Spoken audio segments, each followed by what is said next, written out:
T याद आ रही थी। अच्छा अच्छा, ओके ओके, अब भी समझ गया मैं, ओके। सब कुछ, पर उसको कुछ साल लग रहे हैं। चलिए, तो बच्चों ये फाइनल टॉपिक है हमारा रे ऑप्टिक्स का, उसके बाद खत्म हो जाएगा चैप्टर और वेव ऑप्टिक्स शुरू करेंगे हम लोग नेक्स्ट क्लास में। तो नेक्स्ट हेडिंग डाल दीजिए, ऑप्टिकल इंस्ट्रूमेंट्स। ऑप्टिकल इंस्ट्रूमेंट्स में मैंने, देखिए ह्यूमन आई के बारे में पहले पढ़ते थे, अब नहीं पढ़ रहे हैं हम लोग, ठीक है। तो ह्यूमन आई से बस एक चीज आपको बार बार यूज होगी, that is least distance of distinct vision, कि वो मिनिमम दूरी आंख और ऑब्जेक्ट के बीच में जहां पर ऑब्जेक्ट विजिबल है। अगर आप उससे कम दूरी रख देंगे तो फिर आपको पेन फील होगा, ठीक है। तो ये ऑप्टिकल इंस्ट्रूमेंट्स में देखिए दो तरीके के इंस्ट्रूमेंट्स पढ़ेंगे हम लोग। एक तो है हमारे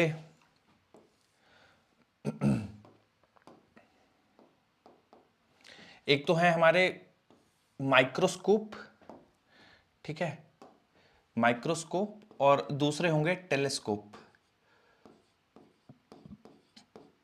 माइक्रोस्कोप और दूसरा है टेलीस्कोप,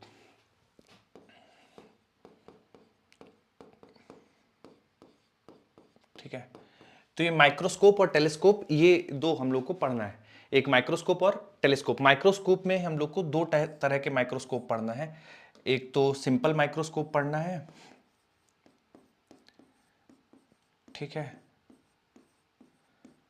और एक कंपाउंड माइक्रोस्कोप पढ़ना है।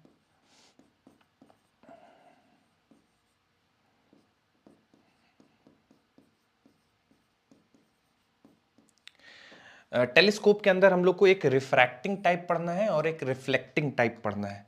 तो जो सवाल बनेंगे वो रिफ्रैक्टिंग टाइप टेलीस्कोप से बनेंगे, एस्ट्रोनॉमिकल टेलीस्कोप जिसको हम लोग कहते हैं, रिफ्रैक्टिव टाइप या एस्ट्रोनॉमिकल टेलीस्कोप, और दूसरा है रिफ्लेक्टिंग टाइप, ठीक है। रिफ्लेक्टिंग टाइप मैं केवल आपको बता दूंगा कि ऐसे होता है, इसमें क्या फायदे हैं, इसके अपेक्षा इसमें क्या फायदे हैं वो पढ़ेंगे। न्यूमेरिकल आपकी इसी से बनेंगे, रिफ्रैक्टिंग यानी एस्ट्रोनॉमिकल टेलीस्कोप से बनेंगे सवाल। रिफ्लेक्टिंग टाइप बस ऐसा थ्योरेटिकल है, तो उसको एक बार हम लोग पढ़ लेंगे बस, ठीक है। तो ये हम लोग को ऑप्टिकल इंस्ट्रूमेंट्स इतने पढ़ने हैं, कुल मिला के 4, simple microscope, compound microscope, astronomical telescope और रिफ्लेक्टिंग टाइप टेलीस्कोप, ठीक है। अब अगला सवाल आता है कि सर जरूरत क्या पड़ी, जैसे माइक्रोस्कोप के बारे में पहले बच्चों हम लोग डिस्कशन करेंगे और फिर टेलीस्कोप के बारे में करेंगे। तो सवाल आता है कि भाई माइक्रोस्कोप की जरूरत क्या पड़ी, है ना, क्यों हम लोग को पढ़ना पड़ रहा है माइक्रोस्कोप के बारे में, या ये इंस्ट्रूमेंट को हम लोग को क्यों सोचना पड़ा इसके बारे में। तो उसका मैं बच्चों आप लोग को बताता हूं। देखिए ये बात तो सही है कि ह्यूमन आई का फार पॉइंट इन्फिनिटी है, मतलब इन्फिनिटी तक कोई भी चीज है, 25 सेंटीमीटर से इन्फिनिटी तक तो हम देख पाएंगे, ठीक है। लेकिन मान लीजिए कोई चीज अगर हमें पढ़ना है, जैसे मान लीजिए एग्जांपल के तौर पे न्यूज़पेपर ही पढ़ना है, तो न्यूज़पेपर में बहुत कम, बहुत छोटे अक्षरों में, बहुत स्मॉल फॉन्ट में चीजें लिखी रहती हैं। तो अगर आपको पढ़ना है, दूर रखा है न्यूज़पेपर और आप पढ़ना चाहते हैं उसको, तो आप पास ले आएंगे, है ना, ठीक है। जितना पास लाते जाएंगे आपको उतना वो क्लियरली जो प्रिंटेड है वो दिखता दिखता जाएगा। पर मान लीजिए कोई चीज बहुत छोटे में लिखी हुई है कि वो आप 25 सेंटीमीटर तक ले आए, आप अधिकतम कितना पास ला सकते हैं, 25 सेंटीमीटर। तो आपने किसी चीज को 25 सेंटीमीटर पास ले आए, फिर भी आपको उसको पढ़ने में तकलीफ हो रही है, तो आप 25 सेंटीमीटर से कम लाएंगे ना, दूरी रखेंगे, तो आप पढ़ नहीं पाएंगे उसको, क्योंकि आपकी आंखों में स्ट्रेन आना लगेगा, ठीक है। तो मान लीजिए कोई चीज इतनी छोटी है कि उसको 25 सेंटीमीटर पर भी रखने पे आप उसको नहीं देख पा रहे हैं क्लियरली, तो अब आप कुछ नहीं कर सकते। ये ह्यूमन आई का लिमिटेशन है कि आप किसी चीज को 25 सेंटीमीटर से अंदर नहीं रख सकते, और 25 सेंटीमीटर पे देख के आपको चीज समझ नहीं आ रही, वो इतना स्मॉल लिखा हुआ है। तो फिर वहां पे जरूरत पड़ती है हम लोग को इंस्ट्रूमेंट्स की, जैसे कि माइक्रोस्कोप, ठीक है। तो ह्यूमन आई का लिमिटेशन है कि 25 सेंटीमीटर से पहले नहीं ला सकते, और 25 सेंटीमीटर पे चीज इतनी छोटी दिख रही है कि उसको हम पढ़ नहीं पा रहे हैं, तो फिर हमें जरूरत पड़ती है माइक्रोस्कोप की। तो माइक्रोस्कोप क्या होते हैं, ऐसे ऑप्टिकल इंस्ट्रूमेंट्स जो पास की बहुत ही छोटी सी चीजों को एनलार्ज करके हम लोग को दिखाते हैं, तो ये माइक्रोस्कोप कहलाता है। तो जो आप ऑप्टिकल इंस्ट्रूमेंट्स, आपकी मेन हेडिंग पड़ गई होगी, उसी के अंदर डाल लीजिए हेडिंग अगली, माइक्रोस्कोप, माइक्रोस्कोप में दो, सिंपल माइक्रोस्कोप, कंपाउंड माइक्रोस्कोप। तो सबसे पहले हेडिंग डाल दीजिएगा सिंपल माइक्रोस्कोप। तो पहले सिंपल माइक्रोस्कोप पढ़ लेंगे और फिर कंपाउंड माइक्रोस्कोप के बारे में डिस्कशन करेंगे। तो सबसे पहले बच्चों हेडिंग डाल दीजिए सिंपल माइक्रोस्कोप।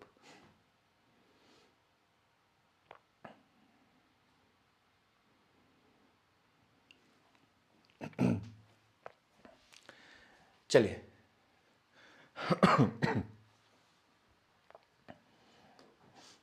आइए बच्चों पढ़ते हैं सबसे पहले सिंपल माइक्रोस्कोप के बारे में। Yes sir.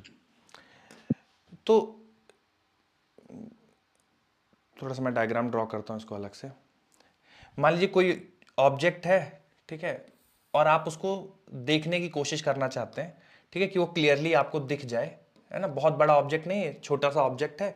आप चाहते जैसे प्रिंटिंग ऑन न्यूज़पेपर, आप उसको पढ़ना चाहते हैं तो आप मैक्सिमम उसको क्या कर सकते हैं, जैसे आपको नहीं दिखाई दे रहा है, दूर रखा हुआ है, तो आप उसको पास लाते जाएंगे अपने आंखों के, और मैक्सिमम कितना पास ला सकते हैं, 25 सेंटीमीटर। क्योंकि अगर आप 25 सेंटीमीटर से अंदर रख देंगे उसको तो फिर आपकी आंखों में पेन होने लगेगा, क्योंकि 25 सेंटीमीटर में आंखों में स्ट्रेन मैक्सिमम है, उससे ज़्यादा वो बर्दाश्त नहीं कर पाएंगे अगर आप पास ले आएंगे। तो 25 सेंटीमीटर आप किसी ऑब्जेक्ट को अगर आंखों की मदद से केवल देखना चाहते हैं तो 25 सेंटीमीटर से ज़्यादा पास उसको नहीं ला सकते हैं। तो ये मान लीजिए बच्चों को एक h हाइट का ऑब्जेक्ट है और आप उसको ज़्यादा से ज़्यादा कितना पास ला सकते हैं, तो 25 सेंटीमीटर। तो मान लीजिए आप आंखों से 25 सेंटीमीटर दूर आपने ऑब्जेक्ट को रख दिया है, ठीक है। अब आंखों से 25 सेंटीमीटर दूर ये ऑब्जेक्ट है तो कुछ एंगल लेट से सबटेंड कर रहा होगा आंखों पे। ये एंगल को मैं थोड़ी देर के लिए बोल देता हूँ अल्फा, ठीक है, इस एंगल को अल्फा बोल देता हूँ। तो जो अल्फा बराबर होगा वो होगा h अपॉन, ये 25 सेंटीमीटर है तो बार बार 25 ना लिख के d लिखते हैं ना, तो जो इसको बोला जाता है least distance of distinct vision, और रिप्रेजेंट करते हैं कैपिटल D से। तो बार बार हम लोग कैपिटल D लिखेंगे। तो ये जो 25 सेंटीमीटर दूर ऑब्जेक्ट रखी हुई आंखों से वो अल्फा एंगल सबटेंड कर रही है, ठीक है, ओके। अब चूंकि बहुत स्मॉल ऑब्जेक्ट है, हमारी आंखें उसको पढ़ नहीं पा रही हैं, तो हम क्या करेंगे, किसी एक्सटर्नल एजेंट की हेल्प लेंगे, कुछ दूसरी चीज की हेल्प लेंगे। तो हम लोग हेल्प लेते हैं सिंपल माइक्रोस्कोप की, ठीक है। तो कंपाउंड माइक्रोस्कोप का भी अभी हम लोग डिस्कशन करेंगे, लेकिन सबसे पहले सिंपल माइक्रोस्कोप के बारे में पढ़ते हैं। तो आंखें जब किसी एक्सटर्नल एजेंट की हेल्प नहीं लेती, किसी एक्सटर्नल सोर्स की हेल्प नहीं लेते हैं, तो फिर ये सिचुएशन है कुछ, ठीक है। लेकिन हम इस सिचुएशन में हमें ऑब्जेक्ट क्लियरली नहीं दिख रहा है, तो हम अब एक इंस्ट्रूमेंट यूज करेंगे जिसको हम लोग बोलेंगे सिंपल माइक्रोस्कोप। सर ये होता क्या है सिंपल माइक्रोस्कोप? वैसे बच्चों आप लोग जानते होंगे सिंपल माइक्रोस्कोप, कोई बताएंगे कि सर ये सिंपल माइक्रोस्कोप होता है और यहाँ पे देखा जाता है इसको, या कुछ बताना चाहें बच्चों आप सर लोग? Magnifying glass. हाँ, मैग्नीफाइंग ग्लास, बिल्कुल। जैसे कभी कभार आप एस्ट्रोलॉजर्स के पास जाएं तो उनसे आप कई बार आपके मन में शंकाएं होती हैं, आप दिखाना चाहते हैं आंख, तो हाथ आपका ऐसा देखेंगे और फिर वो ऐसा, तो वही मैग्नीफाइंग लेंस ही सिंपल माइक्रोस्कोप है। वो ऐसे ऐसे करके देखेंगे, फिर बताएंगे आपको जो भी आपके दिमाग में चल रहा है। और या फिर डिटेक्टिव्स को देखे हो आप पुरानी मूवीज में, अभी तो कोई नहीं यूज करता, पहले पुरानी मूवीज में वो एक हाथ में ऐसा लेंस लेके घूमते रहते हैं, वही मैग्नीफाइंग लेंस है, यस वही सर, आपका सिंपल शेरलॉक माइक्रोस्कोप होम्स। है। हाँ बिल्कुल, तो वही मैग्नीफाइंग लेंस है, वही उसी को सिंपल माइक्रोस्कोप। तो सिंपल माइक्रोस्कोप कुछ नहीं होता, बस एक कन्वर्जिंग लेंस होता है, मैग्नीफाइंग ग्लास जिसको बोलते हैं, एक कन्वर्जिंग लेंस होता है, सर ठीक है। डेंटिस्ट के पास भी तो होता है। किसमें किसमें? डेंटिस्ट। डेंटिस्ट। डेंटिस्ट के पास भी होता है? अच्छा, जी डेंटिस्ट सर। उस देखा तो था। मैग्नीफाइंग लेंस से देखते हैं क्या आपके दांत? तो लोग बहुत नहीं पुराने सर, जमाने के डेंटिस्ट के लोगों के पास जा रहे हो बच्चों, नहीं सर, आप तो जैसे अब तो बहुत कनकेव एडवांस हो मिरर भी गए। होता है सर, हाँ क्योंकि और कनकेव मिरर होता है, लेकिन अगर उसको और थोड़ा जूम इन करने के लिए अब तो मशीन आ गई है, हाँ हाँ लेकिन अगर नहीं होता है कहीं कहीं तो इमरजेंसी केसेस में नहीं हुआ तो उसके लिए हाँ। देखते हैं वो लोग। मैं इसलिए बोल रहा हूँ कि बहुत अभी मैं अभी गया था कुछ दिन पहले डेंटिस्ट, उसने मेरे दांतों की फोटोज दिखाई मुझे, बिल्कुल मैग्नीफाइड, और बिल्कुल भी मुझे मन नहीं कर रहा था देखने का। और वो बिल्कुल कि सर आरसीटी यहाँ किया पे होगा ये हो सर। रखा है, ये हो रखा है, इतनी कैविटी, मुझे पता भी नहीं था कि मेरे दांतों में सेम इतनी सर कैविटी है। सेम। उसने इतने सारे कैविटीज बता दिए भाई, फिर मैंने कितना कहा कि अभी जो पैसा जिसके खर्च लिए, हुआ सर? हाँ भयंकर। सर चॉकलेट बंद कर दो। चॉकलेट तो मैं खाता नहीं हूँ वैसे, लेकिन यार जितना ब्रश करिए सर दिन रात। दिन रात ब्रश, फिर बचेंगे नहीं यार बुढ़ापे तक दांत सब चले जाएंगे। तो यस सर। मैंने कहा कि भाई अभी जो अर्जेंट वाला है आप केवल उसी का ध्यान रखो, बाकी जो उसने कहा इधर भी है इधर भी है, और टेक्निकल टर्म बताने B12, एक तो कह दिया कि बाहर से डॉक्टर बुलाना पड़ेगा, सर्जरी जरूरी है। तो मैं तो भयंकर डर गया, मैंने कहा नहीं वो सर्जरी वाला काम अभी नहीं करना है, अभी मैं ठीक मेरे हूँ पापा के मुझे। पास आ जाइए मुरादाबाद। अच्छा आपके पापा डेंटिस्ट हैं? Yes sir. अरे तो भाई अब तो तुम्हारे यहाँ तो बहुत एडवांस मशीनें होंगी, वो सर पूरा फोटो रूपाली वोटो मैम खींच के के पास देते। चले जाओ। हाँ। रूपाली यस मैम के सर। पास चले जाओ। अच्छा रूपाली मैम भी डेंटिस्ट हैं? Yes sir. जलवा होता है यार डेंटिस्ट लोगों का, सर भयंकर। खैर, तो आइए कन्वर्जिंग लेंस पे आते हैं वापस।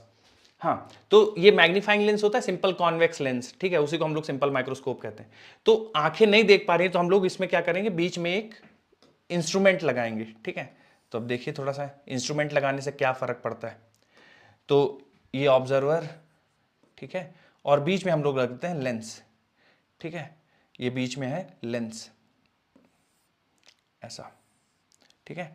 ये ऑब्जेक्ट है, और ये ऑब्जेक्ट मान लेते हैं कुछ u दूरी पे है लेंस से, ठीक है, और रेज निकलेंगी जाके लेंस से टकराएंगी, और आंखें बिल्कुल पास में, आप ये मानो ना कि जो आंखें हैं वो बिल्कुल पास में है मैग्नीफाइंग लेंस के, ठीक है। तो जो लेंस पे पड़ रहा है वो एक्चुअल में ऑब्जर्वर की आंखों पे हो रहा है, ठीक है।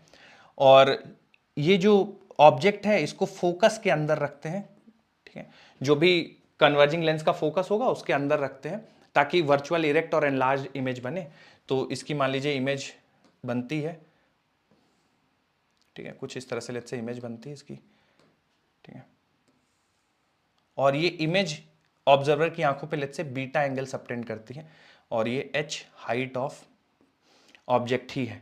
तो यहां से आप बीटा एंगल जो इमेज आंखों में सबटेंड करेगी ऑब्जर्वर के, वो बीटा हम लोग लिखेंगे, तो बीटा लिखेंगे हम लोग h अपॉन u, है ना। तो ये बीटा होगा ऑपोजिट अपॉन बेस, ठीक है, तो h अपॉन u, ठीक है। तो बिना किसी मैग्नीफाइंग लेंस के इतना एंगल बन रहा था h अपॉन डी, और मैग्नीफाइंग लेंस रख दिया है तो h अपॉन यू एंगल बन रहा है। तो मैग्नीफाइंग लेंस रखने के बाद कितना मैग्निफिकेशन बढ़ गया, वही कहलाता है आपका मैग्नीफाइंग पावर। तो जो इस सिंपल माइक्रोस्कोप का जो मैग्नीफाइंग पावर है, देखिएगा थोड़ा सा कैसे डिफाइन करते हैं हम लोग। Magnifying power, magnifying power it is equal to beta upon alpha. तो बीटा अपॉन अल्फा, यानी जब लेंस रख दिया तो कितना एंगल सबटेंड कर रहा है डिवाइडेड बाय बिना लेंस के, तो बीटा अपॉन अल्फा। तो बीटा की वैल्यू है h अपॉन यू, और अल्फा की वैल्यू है h अपॉन डी। यहां से h से h कैंसिल हो जाएगा, ये बन जाएगा d अपॉन यू। तो magnifying power of simple microscope it is equal to d upon U, ठीक है। अब इसमें दो कंडीशंस आएंगी, दो सिचुएशन आएंगी, एक तो होगा मैक्सिमम मैग्नीफाइंग पावर और एक मिनिमम मैग्नीफाइंग पावर। तो एक मैक्सिमम मैग्नीफाइंग पावर और दूसरा मिनिमम मैग्नीफाइंग पावर। तो दोनों एक एक करके डिस्कशन कर लेते हैं। पहले मिनिमम मैग्नीफाइंग पावर डिस्कशन करते हैं। मिनिमम मैग्नीफाइंग पावर देखिए डी अपॉन यू है मैग्नीफाइंग पावर, इसको स्मॉल m से ही रिप्रेजेंट करते हैं, मैग्निफिकेशन की तरह ही मैग्नीफाइंग पावर, लेकिन मैग्निफिकेशन से अलग है, ठीक है। तो magnifying power D upon you, आप अगर चाहते हो कि मैग्नीफाइंग पावर मिनिमम हो, अगर मिनिमम चाहते हो तो यू को मैक्सिमम रखना पड़ेगा, ठीक है, यू को मैक्सिमम। तो यू मैक्सिमम कितना हो सकता है सर? तो आप बोलेंगे सर यू मैक्सिमम तो आप ऑब्जेक्ट को कहीं पे भी रख दीजिए, यू मैक्सिमम रखना है ना सर, तो ऑब्जेक्ट को कहीं पे भी रख दीजिए, इन्फिनिटी पे रख दीजिए ऑब्जेक्ट को लेंस से। नहीं, ऐसा नहीं कर सकते। क्यों नहीं कर सकते? इन्फिनिटी क्यों नहीं रख सकते? कारण ये है कि देखिए, आप चाहते हैं कि इस लेंस की मदद से ना जो इमेज बने वो इरेक्ट हो और मैग्नीफाइड हो। तो कन्वर्जिंग लेंस के लिए अगर आप चाहते हैं कि जो इमेज बने वो इरेक्ट और मैग्नीफाइड हो, तो मैक्सिमम आप जो आपका ऑब्जेक्ट है ना, वो मैक्सिमम आप फोकस तक ले जा सकते हैं, क्योंकि आप एक बार फोकस को क्रॉस करा देंगे ना तो फिर इमेज इधर बनने लगेगी जो कि रियल होगी और इन्वर्टेड होगी, है ना। इन्वर्टेड। तो आप ऐसा नहीं चाहते, आप चाहते हैं कि इमेज इसी साइड बने, इरेक्ट बने, वर्चुअल बने, लार्ज बने। तो यानी ऑब्जेक्ट को आप मैक्सिमम ले जा सकते हैं फोकस तक, फोकस के बियॉन्ड नहीं ले जा सकते।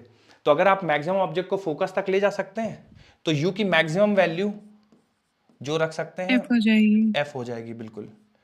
तो जो minimum magnifying power of simple microscope होगा वो d अपॉन एफ हो जाएगा। ठीक है, तो जो मिनिमम मैग्नीफाइंग पावर होगी वो d अपॉन एफ हो जाएगी, थोड़ा सा इसको ध्यान रखिएगा। ठीक है, minimum magnifying power d upon F. तो सर मैक्सिमम मैग्नीफाइंग पावर क्या हो जाएगी? तो बोला गया मैक्सिमम मैग्नीफाइंग पावर करने के लिए आपको u की वैल्यू को घटाना पड़ेगा, तभी मैक्सिमम होगा। जितना छोटा u होगा उतना मैग्नीफाइंग पावर मैक्सिमम होगी। तो बोला गया सर एक काम कर सकते हैं, u को जीरो कर सकते हैं। ठीक है, u को जीरो कर देंगे, u zero, magnifying power infinite. नहीं पॉसिबल है, कारण देखिए, क्योंकि जैसे जैसे आप ऑब्जेक्ट को पास लाएंगे ना, इमेज भी पास आती जाएगी। आप ऑब्जेक्ट को लेंस पे ही रख देंगे u जीरो करने के लिए, तो इमेज भी लेंस पे ही बन जाएगी और सेम साइज की बनेगी। तो फिर फायदा ही क्या हुआ लेंस लगाने का, अगर सेम साइज की इमेज बन रही है। तो u जीरो नहीं कर सकते। तो सर u को कितना करना चाहिए, मतलब कम से कम u कितना रखना चाहिए? तो बोला गया कि देखिए जैसे जैसे आप ऑब्जेक्ट को पास ला रहे हैं ना, इमेज भी पास आती जा रही है। आप इसको कंफर्टेबली देख तब पाओगे इमेज को जब इमेज लेंस से d दूरी पे बने, क्योंकि अगर इमेज लेंस से d दूरी पे बन जाएगी, है ना, आप देखो अगर आप ऑब्जेक्ट फोकस पे रख दोगे इमेज इंफिनिटी पे बन जाएगी।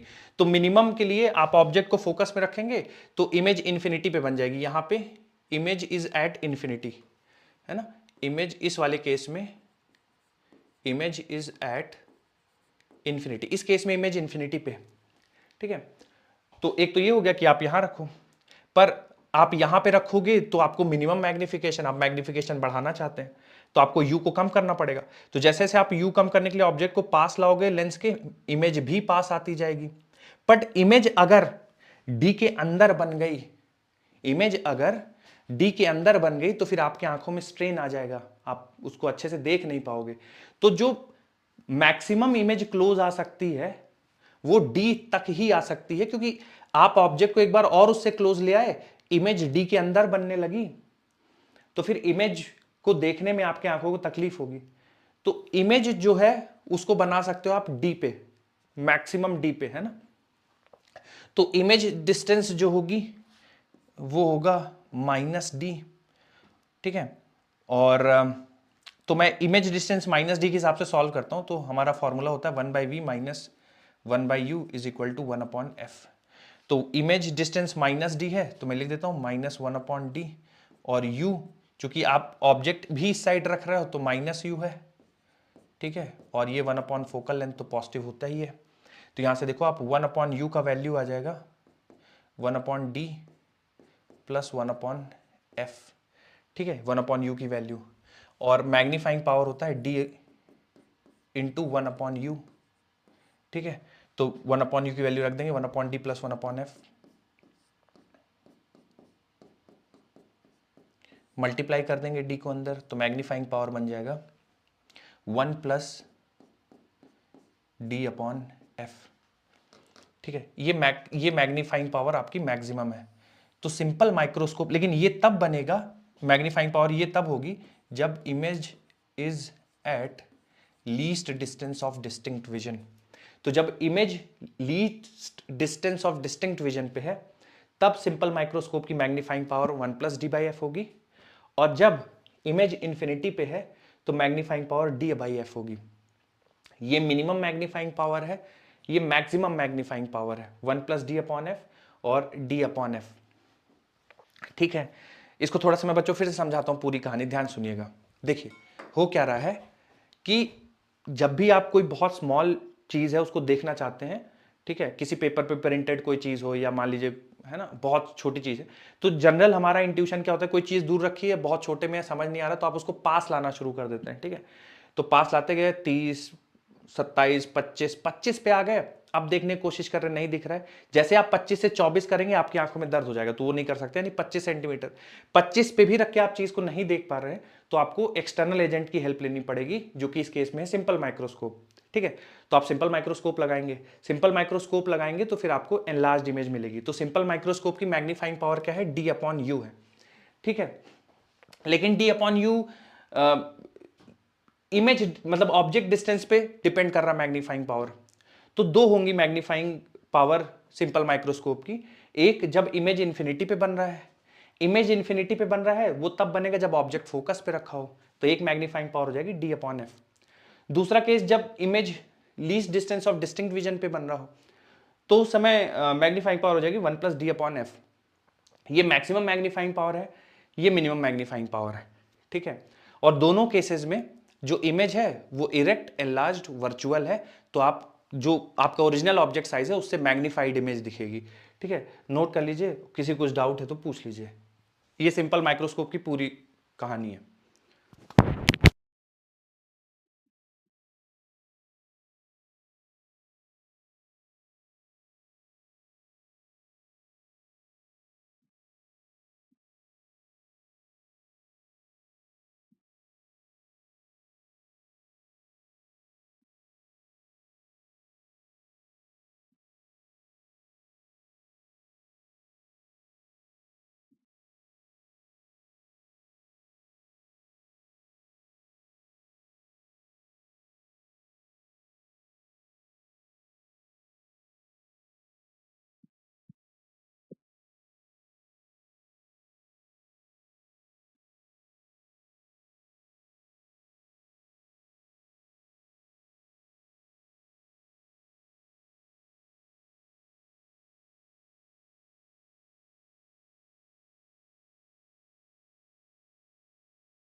Well, sir.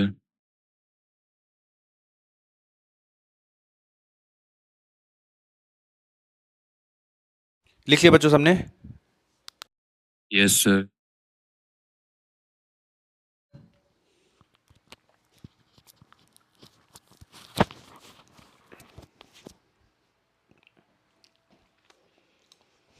बच्चों बदल दूं, लगाऊं अगला slide? Yes, sir. Okay, yes sir. ठीक है। No sir. लिखिए लिखिए, लिख लीजिए, फिर करते हैं आगे।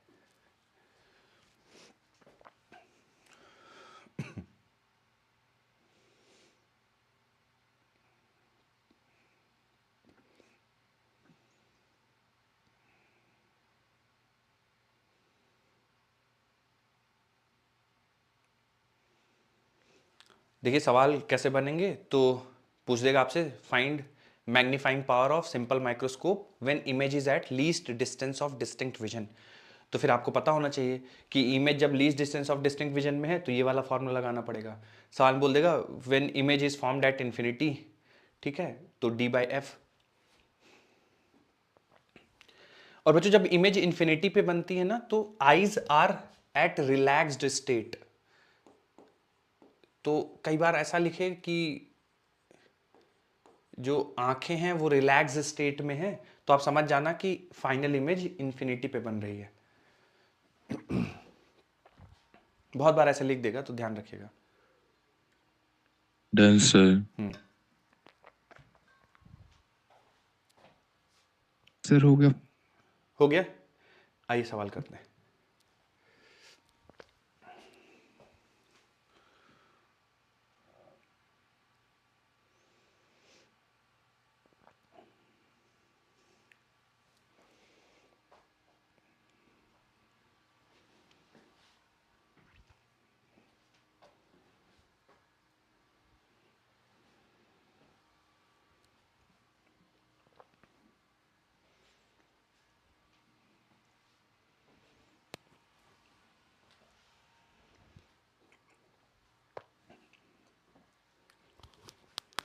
सर 6 आ रहा है।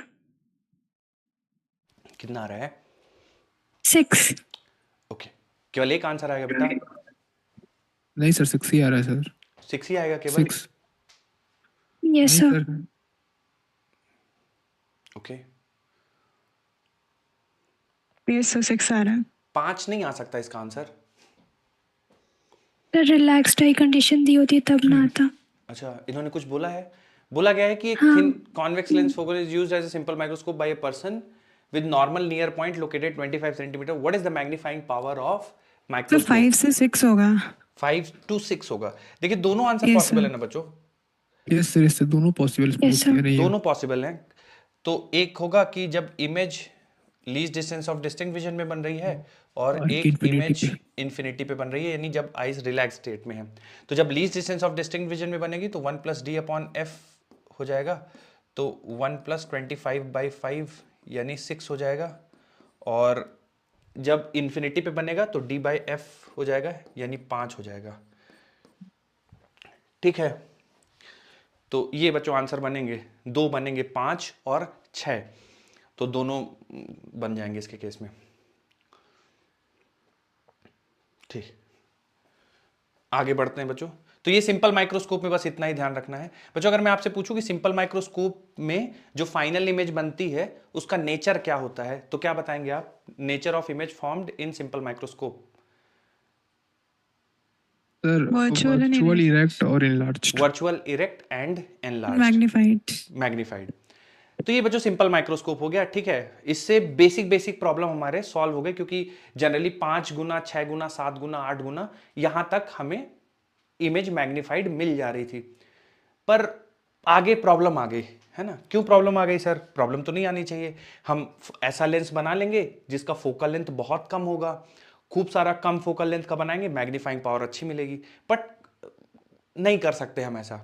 कारण क्या है कि जो फोकल लेंथ ऑफ लेंस है वो रिफ्रैक्टिव इंडेक्स पे तो डिपेंड करता ही है, साथ ही साथ रेडियस ऑफ कर्वेचर पे डिपेंड करता है।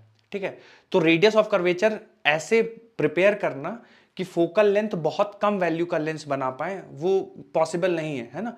तो कंस्ट्रक्शनल हमारे पास उतनी ज्यादा फ्रीडम नहीं रहती कि इसको बहुत छोटा कर लेंगे। तो जनरली हम लोग 8 गुना या 9 गुना कर लेते हैं सिंपल माइक्रोस्कोप से। उससे ऊपर करना है मान लीजिए, ठीक है, तो फिर सिंपल माइक्रोस्कोप से पॉसिबल नहीं है, फिर हम लोग को कंपाउंड माइक्रोस्कोप की मदद लेनी पड़ती है। तो आइए कंपाउंड माइक्रोस्कोप तो की बात करते हैं थोड़ा सा। तो सर सिंपल, सर हाँ, सर उसमें जो हम लोग पीछे वाले क्वेश्चन में नहीं किए थे, वो जो तो उसमें सर वो नियर पॉइंट लिखा था ना हाँ हाँ, सर। नियर पॉइंट हमेशा सर इमेज जो होता है वो एक इन्फिनिटी पे कभी माना ही नहीं जाता। नियर पॉइंट का मतलब होता है सर वो एक पर्टिकुलर मतलब आंखों पे स्ट्रेन देने वाले पोजीशन में माना जाए सर। तो मतलब उसका आंसर बस 6 ही आएगा इस क्वेश्चन का, 5 नहीं आएगा सर। 5 नहीं आएगा ऐसा कह रहे हैं? नहीं सर, यस सर, अगर 5 आता तो सर नियर की जगह सर वहाँ फार पॉइंट लिखता है सर। तो दोनों नहीं, में डिफरेंस कर देता है। मैं बताता हूं आपको ये क्यों दिया गया हुआ है डेटा, ये भी मैं आपको बताता हूं, ताकि आपको ये डी, देखिए दोनों फॉर्मूले में डी आ रहा है ना, ठीक है, 1 प्लस डी अपॉन एफ और डी अपॉन एफ। तो अगर आपको नहीं पता है, ठीक है, डी का वैल्यू, तो कैसे सिंप्लीफाई करेंगे? तो ये बता रहा है कि एक आदमी है, उसका नियर पॉइंट 25 सेंटीमीटर दूरी पे है। ठीक है, तो ये बस ये आपको कहना चाह रहा है कि 25 सेंटीमीटर दूरी पे नॉर्मल नियर पॉइंट है, वो 25 सेंटीमीटर की दूरी पे है। किसी आदमी के लिए हो सकता है 26 पे हो, किसी के लिए 24 पे हो, लेकिन ये जो है हमारे प्रॉब्लम में जो है वो 25 सेंटीमीटर दूरी पे है। ठीक है, तो ये आप लिखेंगे। सवाल में ये कहीं नहीं बोला कि आप मैग्नीफाइंग पावर बनाइए रिलैक्स स्टेट के लिए, या स्ट्रेन्ड जब है उसकी आंखों में स्ट्रेन है उस कंडीशन के लिए बताइए, ऐसा कुछ बोला नहीं गया। तो हम दोनों आंसर बता देंगे, है ना। ये जो वैल्यू दी गई है ये केवल आपको बताने के लिए कि एक आदमी है, उसका नियर पॉइंट 25 सेंटीमीटर है। मेरी बात समझ रहे हैं ठीक आप? है सर। उसका यस सर। फाइनल इमेज 25 पे बन रहा है ऐसा नहीं है। ठीक है, चलिए। सर आपका कलर कलर वेरिएशन आ रहा है बार बार। किसका वेरिएशन आ रहा है? आपके मतलब वीडियो का आप ब्लू हो जाते हो। ब्लू हो जा रहे हैं सर। अरे भाई, ये कैसे हो रहा है? सर मेरे ब्लू इधर से तो कोई देखने दिख में नहीं कोई रहा है। प्रॉब्लम नहीं हो रही है सर। कोई ठीक है, प्रॉब्लम नहीं है सर। ठीक है, ठीक है। चलिए, कंपाउंड माइक्रोस्कोप। अब कंपाउंड माइक्रोस्कोप देखिए कुछ ऐसा अलग से कोई चीज नहीं बच्चों। देखिए एक लेंस से नहीं हो रहा था, एक कन्वर्जिंग लेंस से हमारी प्रॉब्लम सॉल्व नहीं हो रही थी, तो हमने क्या किया, 2 लेंस रख दिए। सिंपल, एक लेंस से नहीं काम चल रहा था, 2 लेंस रख दिए। ठीक है, और उन दोनों लेंसेज को नाम दे दिए गए। तो जो ऑब्जेक्ट के पास वाला कन्वर्जिंग लेंस था, ठीक है, उसको ऑब्जेक्टिव नाम दे दिया गया। और जो ह्यूमन जिसके पास में आप देख खड़े होकर आप ऑब्जेक्ट को ऑब्जर्व करेंगे, जिसके पास में आप आंख रखेंगे, ठीक है, उसको आई पीस बोल दिया गया। ठीक है, तो जो आई पीस हो गया, ठीक है, और ये हो गया ऑब्जेक्टिव लेंस। जो ऑब्जेक्ट के पास में होगा उसको बोल दिया जाएगा ऑब्जेक्टिव लेंस। ठीक है, और नेट मैग्नीफाइंग पावर जो इस पूरे कॉम्बिनेशन की होगी, net magnifying power of combination, ये होगा magnifying power produced by objective into magnifying power of eyepiece. ठीक है, तो दोनों की मैग्नीफाइंग पावर का मल्टीप्लीकेशन हो जाएगा। ठीक है, कैसे मल्टीप्लीकेशन होता है थोड़ा सा ये समझते हैं हम लोग। तो जब आप यहां पे ऑब्जेक्ट रखेंगे ऑब्जेक्टिव के सामने, ठीक है, यहां पे ऑब्जेक्ट रख दिया, ये ऑब्जेक्ट है, इसकी मैग्नीफाइड इमेज आप देखना चाहते हो, तो ये मान लेते हैं कुछ दूरी UO है। ठीक है, रिफ्रैक्शन होगा इसका ऑब्जेक्टिव से, और इमेज इसकी बन जाएगी इस तरह से कुछ। ठीक है, रियल इन्वर्टेड एनलार्ज्ड, कुछ ऐसी इमेज बन जाएगी, है ना, रियल इन्वर्टेड एनलार्ज्ड। उसके बाद दूसरा रिफ्रैक्शन होगा आईपीस से। ठीक है, तो आईपीस से जब रिफ्रैक्शन होगा तो कुछ इस तरह से आईपीस से रिफ्रैक्शन होगा और फिर आंखों, ऑब्जर्वर की आंखों तक रेज पहुंचेंगी। ठीक है, तो यहां पे दो केसेस बनेंगे जब यहां पे हो रहा होगा रिफ्रैक्शन। एक तो पहला केस कि फाइनल इमेज इंफिनिटी पे बन रही हो, और दूसरा केस जब final image least distance of distinct vision पे बन रही हो। तो मैं दोनों के लिए आप लोगों को दिखाता हूं मैग्नीफाइंग पावर। तो magnifying power, if image is at infinity, image अगर इंफिनिटी पे है तो magnifying power of compound microscope it will be equal to magnifying power of objective. तो ऑब्जेक्टिव के लिए मैग्नीफाइंग पावर आप, ये VO है, ठीक है, तो VO upon UO, VO upon UO, है ना, तो ये मैग्निफिकेशन है ऑब्जेक्टिव का, यही मैग्नीफाइंग पावर है, कितना एनलार्ज्ड इमेज मिलेगी। ठीक है, तो VO अपॉन UO ऑब्जेक्टिव के लिए, और आई पीस के लिए when image is at infinity, तो इमेज जब इंफिनिटी बनती थी, तो जब सिंगल लेंस यूज कर रहे थे और इमेज इंफिनिटी पे बन रही थी, तो इसकी मैग्नीफाइंग पावर थी D/F, तो यहां पे भी D/F ही लिख देंगे। तो VO upon UO into D upon FE, FE का मतलब हो गया focal length of eyepiece. ठीक है, if image is at least distance of distinct vision D पे, तब magnifying power of compound microscope हो जाएगा VO अपॉन UO ब्रैकेट के अंदर 1 प्लस D अपॉन FE। तो बच्चों अगर आप लोग ध्यान से देखिए तो ये वाला जो लेंस है ये बिल्कुल सिंपल माइक्रोस्कोप लेंस की तरह ही बिहेव कर रहा है। एक बार magnifying power D upon FE है और एक बार magnifying power 1 plus D upon FE है।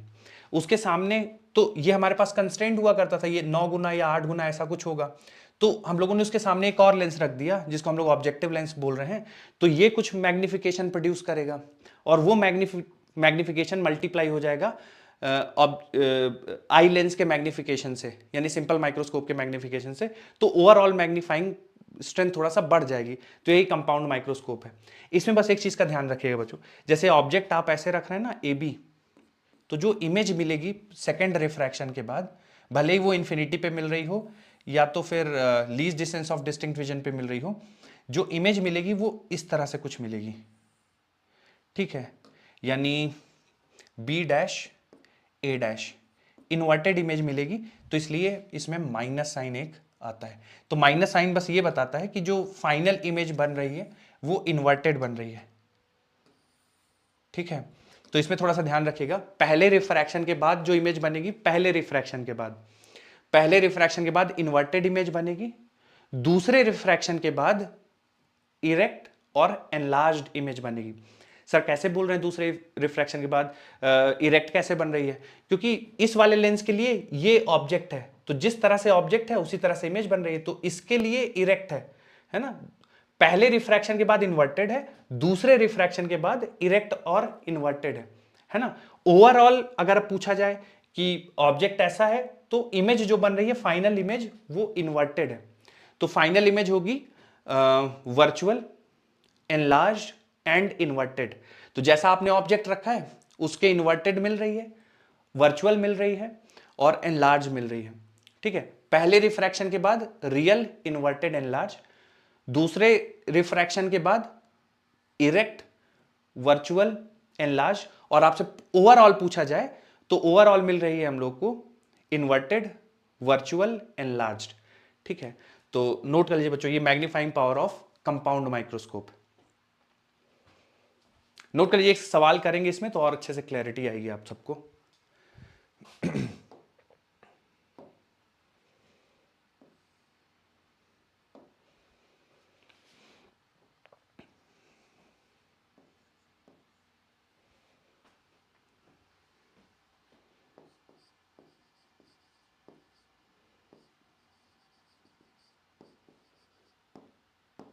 बच्चों एक टर्म बहुत ज्यादा यूज होता है, ट्यूब लेंथ।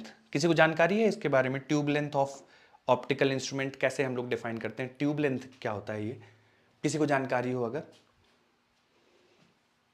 ठीक, देखिए बच्चों ट्यूब लेंथ जो होता है ना, वो दोनों लेंसेज के बीच, लेंस के बीच की डिस्टेंस होती है। बिल्कुल दोनों लेंसेज के बीच की दूरी को हम लोग ट्यूब लेंथ बोलते हैं। तो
तो ये no sign convention only magnitude tube length के लिए है। मैं बताता हूँ आपको, आप लोग कंप्लीट कर लीजिए, मैं समझाता हूँ आपको क्या कहना चाहता हूँ मैं। Okay sir. इसका एक शॉर्ट सम भी दे दीजिए। हम्म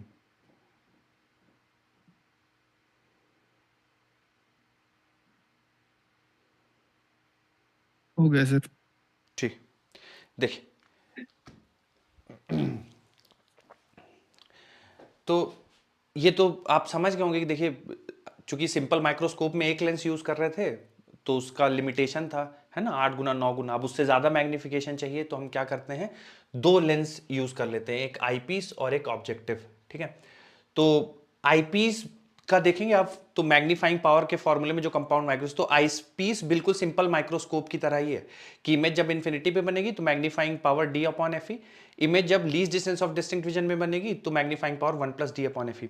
ये लेंस आप अलग से यूज कर रहे हैं तो इसका मैग्नीफाइंग कैपेसिटी जो है और मल्टीप्लाई हो जाएगा। तो लेंस का मैग्नीफाइंग क्या होता है, वी अपॉन यू, तो भाई वी अपॉन यू हो गया। तो ये ऑब्जेक्टिव का है, तो image distance of objective after first refraction, और जितना ऑब्जेक्ट की दूरी है उसको आप लिख देंगे। माइनस साइन देखिए यहां पे इसलिए लगाया गया है क्योंकि जो पहले आपने ए बी ऑब्जेक्ट रखा था और फाइनली आपको ऐसा इन्वर्टेड मिल रहा है, तो ये माइनस साइन उस चीज को केवल सिग्निफाई कर रहा है। अब दूसरा आता है ट्यूब लेंथ। तो होता क्या है ट्यूब लेंथ, लेंसेज के बीच की दूरी यानी ऑब्जेक्टिव लेंस और आईपीस के बीच की दूरी को ट्यूब लेंथ कहा जाएगा। तो जब बच्चों इमेज फाइनल इन्फिनिटी पे बन रही है, जैसे ये तो least distance of distinct vision पे मैंने ड्रॉ करा है, मान लीजिए इन्फिनिटी पे बन रही हो इमेज, फाइनल वाली इन्फिनिटी पे जा रही हो, तो इन्फिनिटी पे जा रही हो तब होगा जब पहले रिफ्रैक्शन के बाद जो इमेज बने वो फोकस पे बन जाए, किसके, आईपीस के फोकस में। यानी ये दूरी अगर फोकस के बराबर होगा, तो फिर जो इससे रिफ्रैक्शन होगा वो रेज इन्फिनिटी पे जाके मिलेंगे। बच्चों ये समझ में आ रहा है आपको कि इन्फिनिटी पे यस जी फाइनल जी इमेज है ना, ये क्लियर है ना जी आपको कि सर, जी जब सर, ये एफ ई यस सर, होगा yes sir, yes sir yes yes तो सर। ट्यूब लेंथ हो जाएगी वीओ प्लस एफ ई, है ना, क्योंकि ये दूरी वीओ हो जाएगी, उसमें एफ ई और जोड़ देंगे तब ट्यूब लेंथ मिल जाएगा। जब इमेज आपको least distance of distinct vision पे मिल रही होगी तो ट्यूब लेंथ जो होगा वो वीओ होगा और प्लस यूई होगा। अब यहां पे जो ऑब्जेक्ट होगा वो फोकस के अंदर कहीं रखा होगा दूसरे वाले केस में, तब इमेज आपको यहां पे कहीं पे मिल रही होगी least distance of distinct vision. तो आपको वो दूरी निकालनी पड़ेगी कि कहां पे आप ऑब्जेक्ट रखें, मतलब पहले रिफ्रैक्शन के बाद इस वाले लेंस से कितनी दूरी पे इमेज बने, ताकि जो दूसरे रिफ्रैक्शन से इमेज बने वो least distance of distinct vision पे बने। तो उस केस में दूरी कुछ होगी जो फोकल लेंथ से कम होगी, वो आपको निकालनी पड़ेगी सवाल में, मैं अभी आपको कराऊंगा एक। तो फिर वो आप उसको जोड़ेंगे तो V O plus U E आ जाएगा। अच्छा, मैंने यहां पे लिखा है कोई साइन कन्वेंशन नहीं यूज करना, केवल मैग्नीट्यूड। इसका क्या मतलब है? जैसे सवाल में दे दिया गया कि एक कंपाउंड माइक्रोस्कोप है, ऑब्जेक्टिव लेंस उसका फोकल लेंथ ये है, आईपीएस फोकल लेंथ ये है, ऐसा कुछ। तो दूरी 25 सेंटीमीटर है तो 25 ही रखेंगे, जो फोकल लेंथ होगा वो एज इट इज रख देंगे, है ना। हालांकि फर्क नहीं पड़ेगा चूंकि दोनों कन्वर्जिंग है तो पॉजिटिव फोकल लेंथ ही होती है, तो पॉजिटिव वैल्यू, ठीक है। वीओ और यूओ, तो जो भी आप यहां पे वीओ की वैल्यू है, मैग्नीट्यूड केवल, प्लस माइनस नहीं। मान लीजिए 10 सेंटीमीटर आए सॉल्व करके वीओ का वैल्यू, ठीक है, तो आप 10 यहां पे एग्जैक्टली रख दीजिएगा बस। यूओ है मान लीजिए 5 सेंटीमीटर रखा हुआ है दूर, तो आप यहां पे एज इट इज 5 सेंटीमीटर रख दीजिए बस, ठीक है। बाकी आप साइन कन्वेंशन कुछ मत लगाइए, इसलिए मैंने लिख दिया कोई साइन कन्वेंशन नहीं, केवल मैग्नीट्यूड रखने इन सारी दूरियों के बस, ठीक है। एक सवाल करते हैं बच्चों तो थोड़ा सा आप लोग को अंदाजा लगेगा कि कैसे क्या हो रहा है। तो मैं आपको पहले से थोड़ा सा समय दूंगा कि आप लोग अटेम्प्ट कर लीजिए और उसके बाद मैं समझाऊंगा आपको। एक बार करिए बच्चों, ये सवाल है, जितना आप लोग समझ पाए हैं फिर मैं समझाता हूं, मैं करता हूं सॉल्व।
आ जाए आंसर बच्चों तो बताइएगा।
चलिए बच्चों, आई थिंक थोड़ा मुश्किल आ रही है क्या आप लोग को, या सर एक ए का 2.5 और बी का 13.5। अरे वाह, बहुत बढ़िया।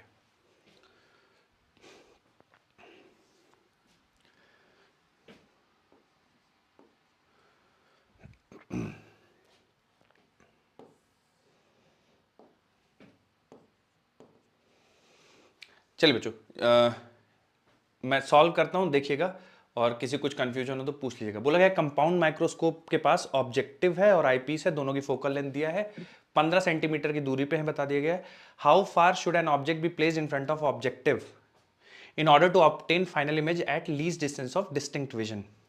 बच्चों एक सेकंड देखिए थोड़ा सा, तो मैं डायग्राम पहले ड्रॉ कर देता हूं।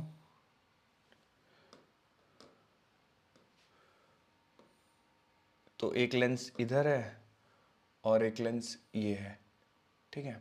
दोनों के बीच की दूरी 15 सेंटीमीटर सवाल में बता दिया गया, दोनों की फोकल लेंथ भी बता दिया है, ठीक है। तो ट्यूब लेंथ यहाँ पे 15 सेंटीमीटर बता दिया गया है और बुलाया गया है कि फाइनल इमेज जो बनना है वो least distance of distinct vision पे बनना है, ठीक है। यानी कि इस वाले लेंस से 25 सेंटीमीटर दूरी पे फाइनल इमेज बननी चाहिए, ठीक है। ये सिचुएशन है पहले वाले के अकॉर्डिंग, ठीक है। तो बच्चों जरा ध्यान से देखिए, इसमें least distance of distinct vision पे इमेज बननी चाहिए इससे रिफ्रैक्शन के बाद, ठीक है। तो हम ये पहले बच्चों निकाल लेते हैं कि पहले रिफ्रैक्शन के बाद ध्यान से सुनिएगा बच्चों, पहला रिफ्रैक्शन हुआ होगा, पहले रिफ्रैक्शन के बाद इमेज कहां बनी होगी ये निकाल लेते हैं, ठीक है। तो ये अगर पता चल जाएगा कि पहले रिफ्रैक्शन के बाद इमेज कहां बनी है तो फिर ऑब्जेक्ट कहां पे रखा है वो भी पता चल जाएगा, ठीक है। ध्यान से देखिएगा, तो ये निकालने के लिए हमें ये देखना पड़ेगा कि फाइनल इमेज 25 सेंटीमीटर है इस वाले लेंस से। तो मैं लेंस फॉर्मूला लगाऊंगा दूसरे वाले के लिए, है ना, फॉर आईपीस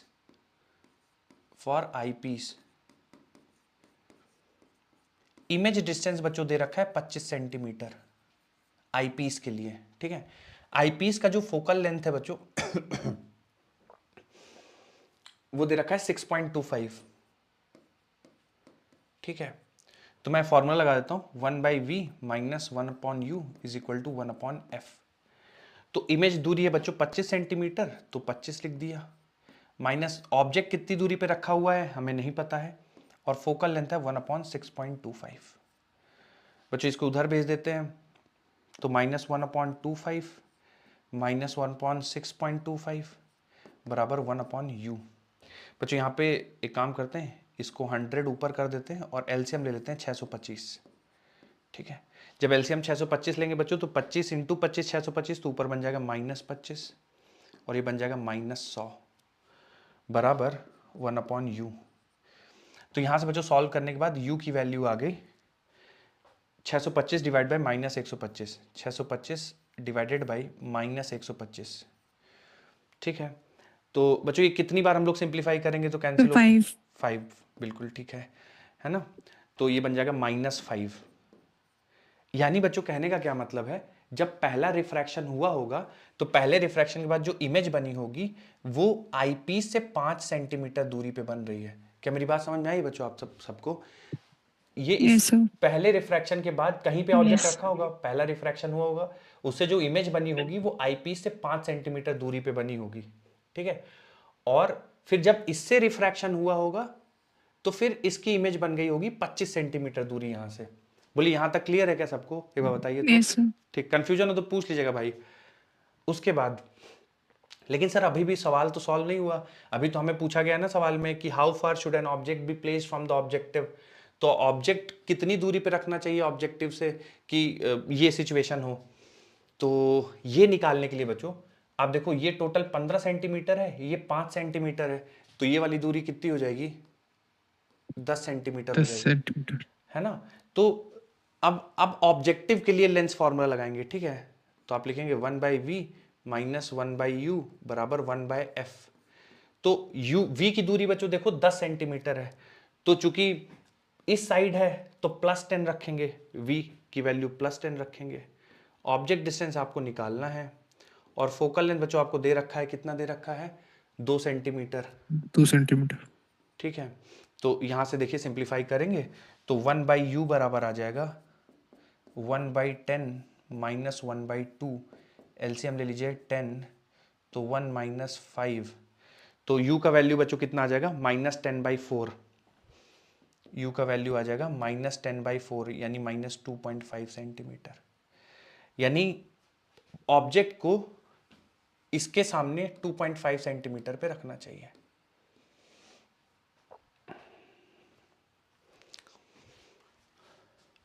अब मुझे बताइए बच्चों, आप लोग कहाँ पहुंच गए थे, या कौन सी चीज आप लोग को समझ में नहीं आ रही थी, थोड़ा सा बताएंगे कहाँ तक आप लोग का।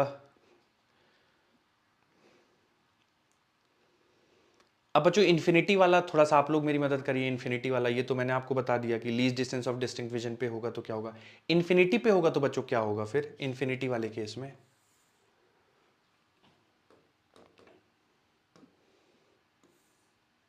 इन्फिनिटी वाले केस में क्या होगा,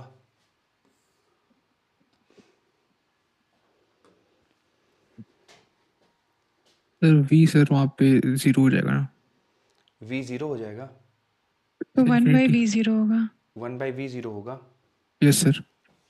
ओके वैसे बच्चों आप लोग थोड़ा सा अगर जैसे इसका फोकल लेंथ दे रखा है 6.25 दे रखा है, तो मुझे बता सकते हैं कि बच्चों थोड़ा सा ऐसे ही कि पहले रिफ्रैक्शन के बाद इमेज कहाँ पे बननी चाहिए सच दैट दूसरे रिफ्रैक्शन के बाद इन्फिनिटी पे इमेज बन जाए। तो इससे कितनी दूरी पे बनना चाहिए बच्चों, फोकस पे 6.25 बनना चाहिए सर। 6.25 पे। 6.25 ये पे समझ पा बनेगा रहे हैं सर आप कि फोकस। इससे यस सर, फोकस पे 6.25 पे यस बनेगा बनना सर, सर। चाहिए। Yes sir.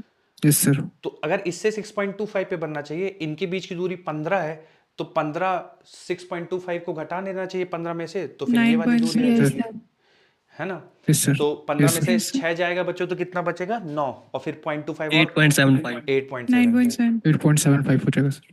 तो अब बच्चों ये है कि पहले रिफ्रैक्शन के बाद अगर इमेज 8.75 पे बन रही हो और इसका फोकल लेंथ 2 सेंटीमीटर दूर हो, तो बताइए कहाँ पे ऑब्जेक्ट रखेंगे, तो फिर ये सिचुएशन होगी। करिए सॉल्व बच्चों और मुझे बताइए थोड़ा सा। मतलब सर हम लोग को जो फिर 2.59 2.59,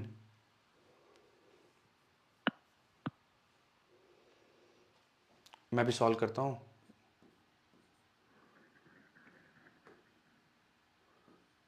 बच्चों जो चीज समझ में नहीं आए पूछ लीजिएगा कि सर आपने ऐसा क्यों कर दिया, या जो भी है।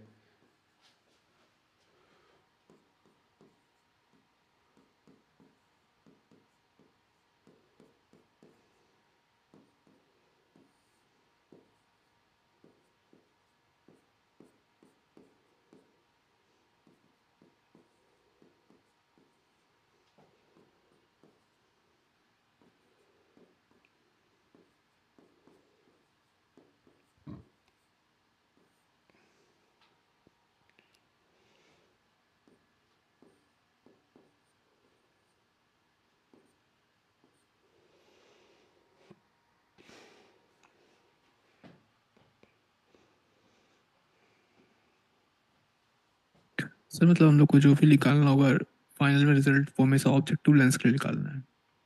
हमेशा नहीं ऑब्जेक्टिव के लिए, जैसे ये सवाल की डिमांड थी कि ऑब्जेक्टिव के लिए। अब हो सकता है जैसे सवाल में आपसे जैसे मैग्नीफाइंग पावर ही पूछ हमने सर लेता। हाँ यू निकाला था तो सर -5 ही निकाला था, उसके बाद आगे किया ही नहीं था। ओके बच्चों, इसके लिए जो u की वैल्यू आएगी वो ऐसे ही कुछ आ जाएगी, 875 into 2 divide by 675। Yes sir. 25 से कैंसिल कर सकते हैं इसको, तो 25 दूनी 50, और फिर 17 7 ये कैंसिल होगा तो 25 3 और 5, सर माइनस का 2.6। माइनस का 2.6 आ रहा है। मेरा तो वही आ रहा है सर। ओके ओके 2.59 आएगा सर। 2.59 ओके यस सर, यही 6 ही तो हो गया। ठीक ठीक। अच्छा बच्चों एक चीज पूछ लेते, जैसे इसमें सवाल में ये सब हम लोगों ने कर लिया, मान लीजिए आपसे पूछ देता कि बताइए पहले वाले केस में पार्ट ए के लिए इस कंपाउंड माइक्रोस्कोप का मैग्नीफाइंग पावर कितना होगा, तो आप क्या आंसर करेंगे।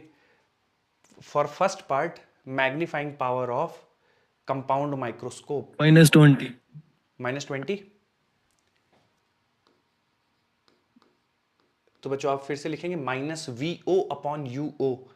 तो VO इमेज कितनी दूरी पे बन रही थी पहले वाले केस में, 10 पे इमेज बन रही थी पहले रिफ्रैक्शन, तो VO 10 था पहले केस में, और UO 2.5 था, तो UO 2.5 था, इनटू ब्रैकेट के अंदर चूंकि final image least distance of distinct vision पे बन रही थी, यानी आपको 1 प्लस D 25 अपॉन FE की वैल्यू आईपीस की 6.25। 6.25, बिल्कुल। तो ये मैग्नीफाइंग पावर पहले केस में आएगा, ठीक है। जब दूसरे केस का मैग्नीफाइंग पावर निकालेंगे तो फिर 2.6 ये ऑब्जेक्ट 13.5 सर। हाँ हाँ 13.5 सर। ओके। जब दूसरे वाले केस का मैग्नीफाइंग पावर निकालेंगे तो VO अपॉन UO, तो माइनस VO, तो VO ऑब्जेक्ट VO है 8.75, UO हो जाएगा 2.6, और ब्रैकेट के अंदर लिख देंगे D अपॉन F, यानी 25 डिवाइड बाय 6.25। तो ये दूसरे केस का मैग्नीफाइंग पावर हो जाएगा, ये पहले वाले केस का मैग्नीफाइंग पावर हो जाएगा, तो ये बन जाएगा 16 आ रहा है सर, माइनस का 16। 16 आ रहा है पहला वाला, -16 यस। ओके।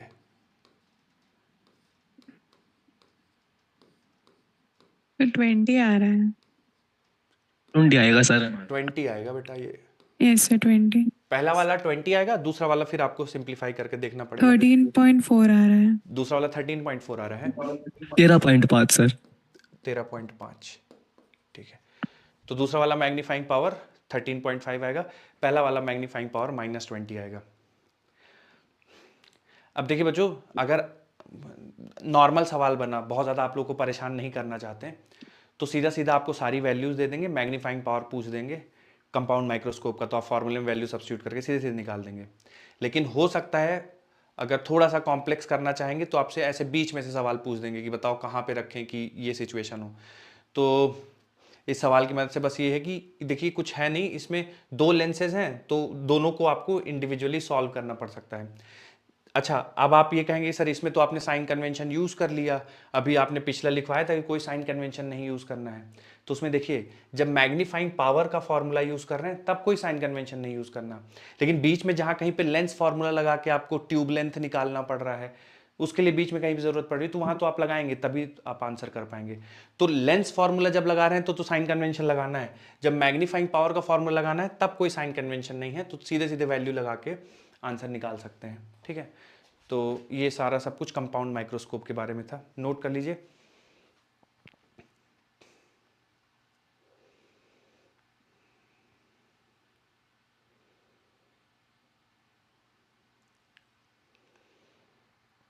बच्चे इसमें एक चीज नोट कर लीजिएगा कंपाउंड माइक्रोस्कोप के बारे में,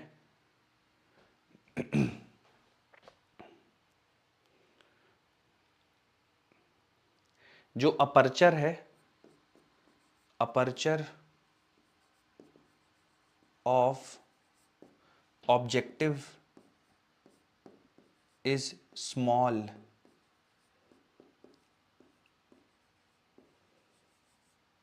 aperture of objective is small, smaller than eyepiece,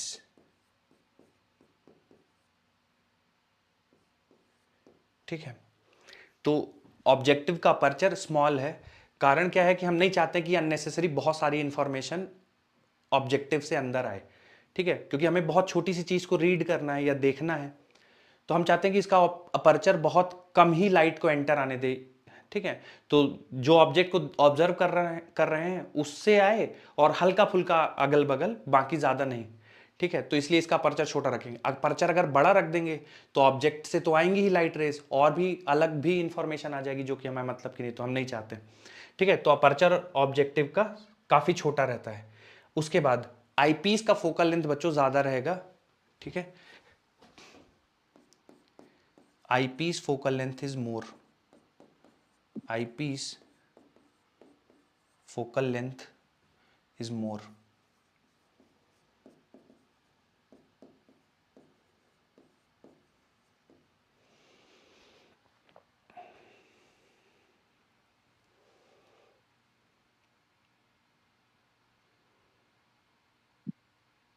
as compared to objective,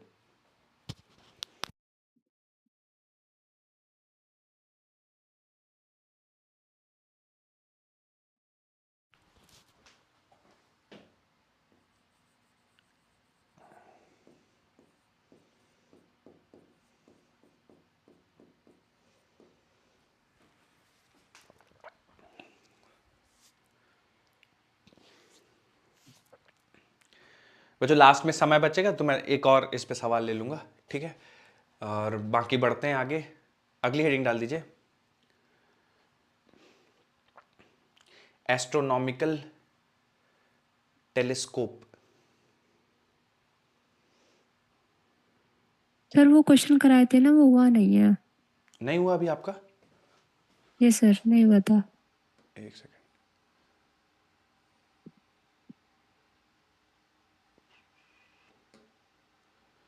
बच्चों जो लोग लिख चुके हैं हेडिंग डाल दीजिए, एस्ट्रोनॉमिकल टेलीस्कोप।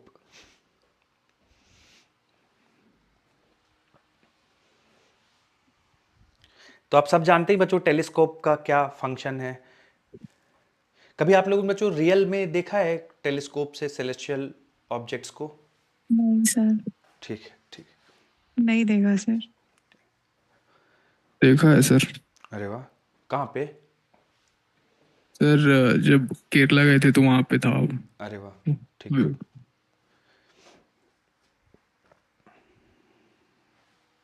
तो नैनीताल में भी था सर वहाँ पे, लेकिन पेड रहता है सर पेड रहता है? वहाँ पे।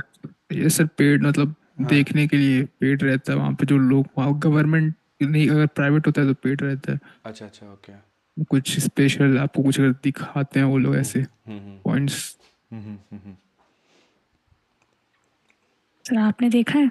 जी मैं बिल्कुल। और सर दीदी के कॉलेज में भी देखा है सर। क्या क्या? दीदी के कॉलेज में गया था तो उसमें सर दीदी ने दिखाया था। अरे वाह, अरे वाह, किस कॉलेज में? Sir IIT Hyderabad. अरे वाह, बढ़िया। सर क्या देखा आपने टेलीस्कोप से? हाँ सर, हाँ हाँ, एक क्या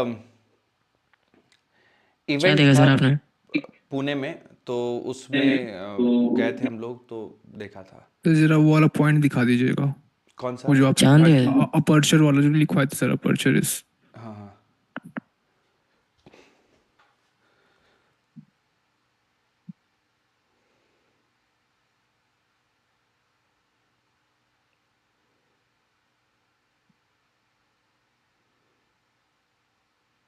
तो चलिए टेलीस्कोप की वर्किंग समझते हैं थोड़ा सा और फिर आगे बढ़ते हैं। हो गया सर। चलिए बच्चों अगली हेडिंग डालिए, एस्ट्रोनॉमिकल टेलीस्कोप। तो एस्ट्रोनॉमिकल टेलीस्कोप या रिफ्रैक्टिंग टाइप टेलीस्कोप इसको कहा जाता है। मैं थोड़ा सा इसके बारे में आप लोगों को समझाता हूँ और फिर हम लोग इस पे सवाल करेंगे। एस्ट्रोनॉमिकल टेलीस्कोप तो कंपाउंड माइक्रोस्कोप की तरह ही एस्ट्रोनॉमिकल टेलीस्कोप में भी दो लेंसेज होते हैं।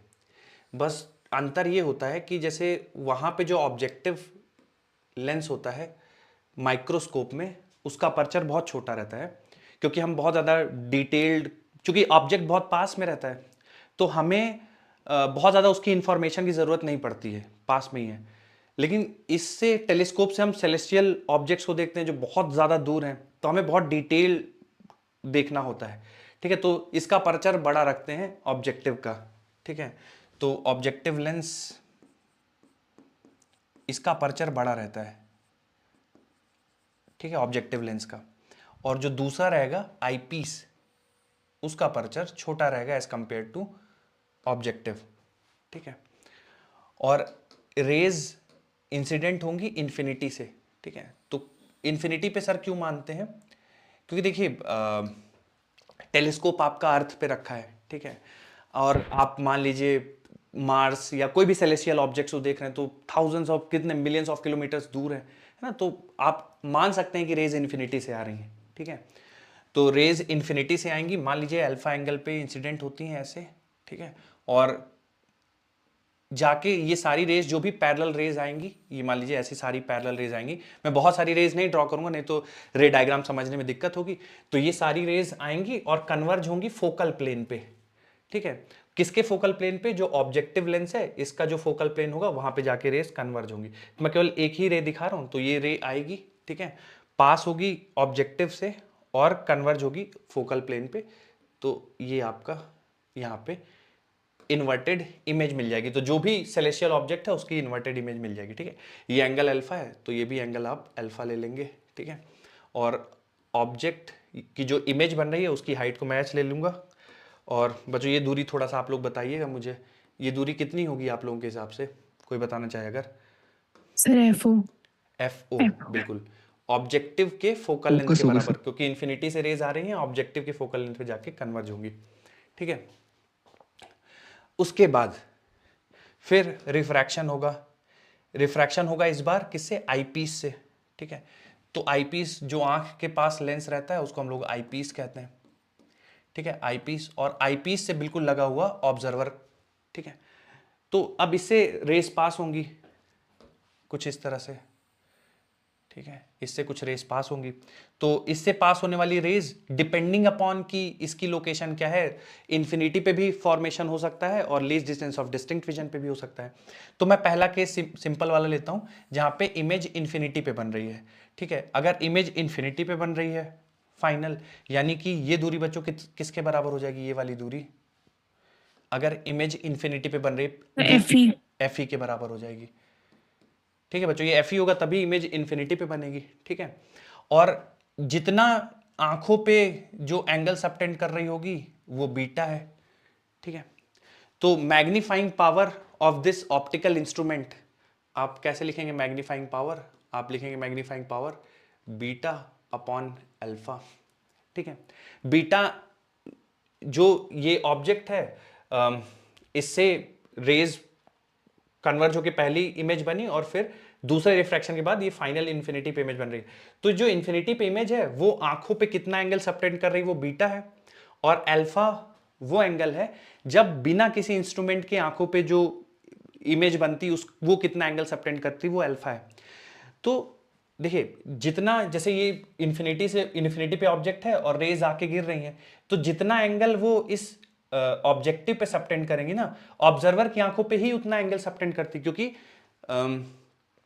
जो ऑब्जेक्टिव लेंस है और ऑब्जर्वर की आंख है वो बहुत कम दूरी पे ही है, बिल्कुल पास पास ही है ना, और ऑब्जेक्ट इनफाइनाइट दूरी पे है, बहुत मिलियंस ऑफ किलोमीटर्स दूर है।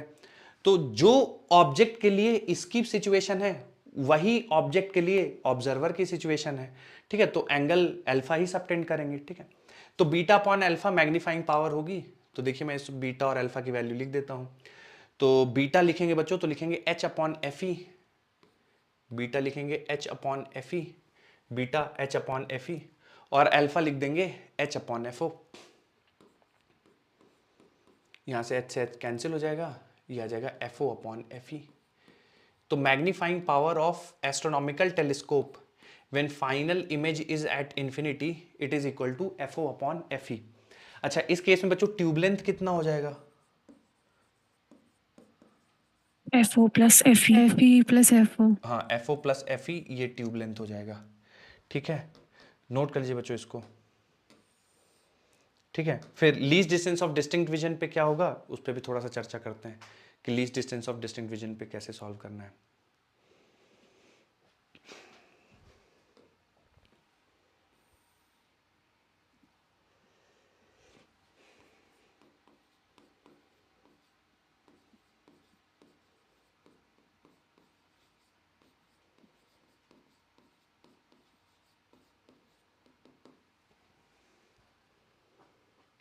So when final image is at infinity, magnifying power is FO upon FE and tube length is FO plus FE.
बच्चों फोकल लेंथ मैग्नीफाइंग पावर का फॉर्मूला आपके सामने है। फोकल लेंथ के बारे में आपको क्या लगता है, किसकी फोकल लेंथ ज़्यादा होनी चाहिए, आईपीस की या ऑब्जेक्टिव की? Objective sir. टिप ऑब्जेक्टिव की फोकल लेंथ ज़्यादा होनी चाहिए, कारण क्या है वैसे बच्चों, ऑब्जेक्टिव की क्यों बोल रहे हैं आप लोग? फिर ज्यादा से ज्यादा रेज आ जाएंगी ना, फिर तो मैग्नीफाइंग पावर ज़्यादा होगी तो ऑब्जेक्ट बहुत छोटा, मतलब बड़े से भी ऑब्जेक्ट को बहुत छोटा दिखा देगा, तो हमें वो मतलब सही साइज का दिखेगा फिर।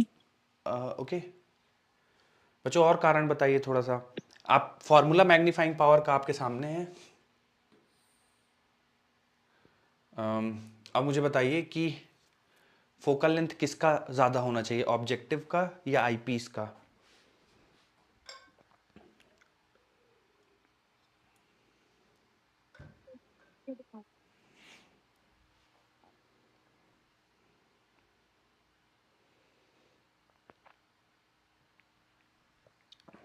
देखिए बच्चों, आप अच्छा मुझे एक चीज़ बताइए, आप मैग्नीफाइंग पावर की वैल्यू अपने इंस्ट्रूमेंट की ज़्यादा चाहते हैं या कम चाहते हैं? क्या चाहते हैं आप लोग कि आपका जो इंस्ट्रूमेंट है उसकी मैग्नीफाइंग पावर की वैल्यू ज़्यादा रहे या कम रहे? क्या लगता है आप लोग को? ज़्यादा। ज़्यादा। ज्यादा। बिल्कुल। तो आप सोचिए बच्चों, कैसे ज़्यादा? ज़्यादा मतलब एक से तो ज़्यादा हो। अब सोचिए यस आप सर। आंखों से देख रहे हैं चंद्रमा को, मान लीजिए, ठीक है, और इंस्ट्रूमेंट से आप चंद्रमा को देख रहे हैं, तो आप क्या चाहेंगे कि जब आप इंस्ट्रूमेंट लगा के देखें तो आपको एनलार्ज्ड दिखे मून, है ना, और आपको डिटेलिंग समझ में आए, सारी चीज़ें अच्छे से दिखे। अब आप जैसे आपको बिना इंस्ट्रूमेंट के चंद्रमा का साइज दिख रहा है, इंस्ट्रूमेंट लगाने के बाद चंद्रमा का साइज और छोटा हो गया, तो फिर क्या ही मतलब हुआ इंस्ट्रूमेंट का, है ना? तो मैग्नीफाइंग पावर को आप चाहते हैं कि बड़ा हो, एटलीस्ट एक से तो बड़ा हो, ठीक है? तो अगर आप एक से बड़ा चाहते हैं तो बच्चों बताइए फिर किसका फोकल लेंथ बड़ा होना चाहिए, किसका फोकल लेंथ छोटा होना चाहिए? ऑब्जेक्टिव का ज़्यादा होगा। ऑब्जेक्टिव का फोकल लेंथ आईपीस के फोकल लेंथ से बड़ा होना चाहिए, तभी आपको मैग्नीफाइंग पावर, और जितना ये रेशियो ज्यादा होगा उतना एनलार्ज आपको ऑब्जेक्ट दिखेगा।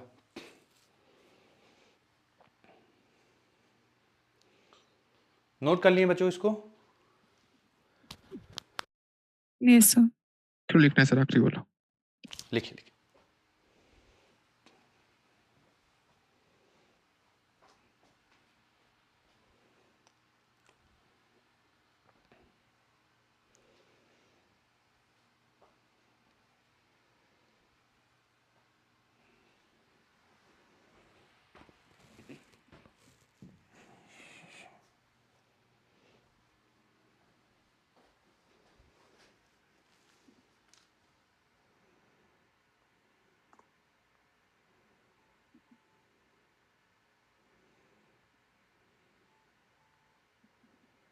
Done sir. ओके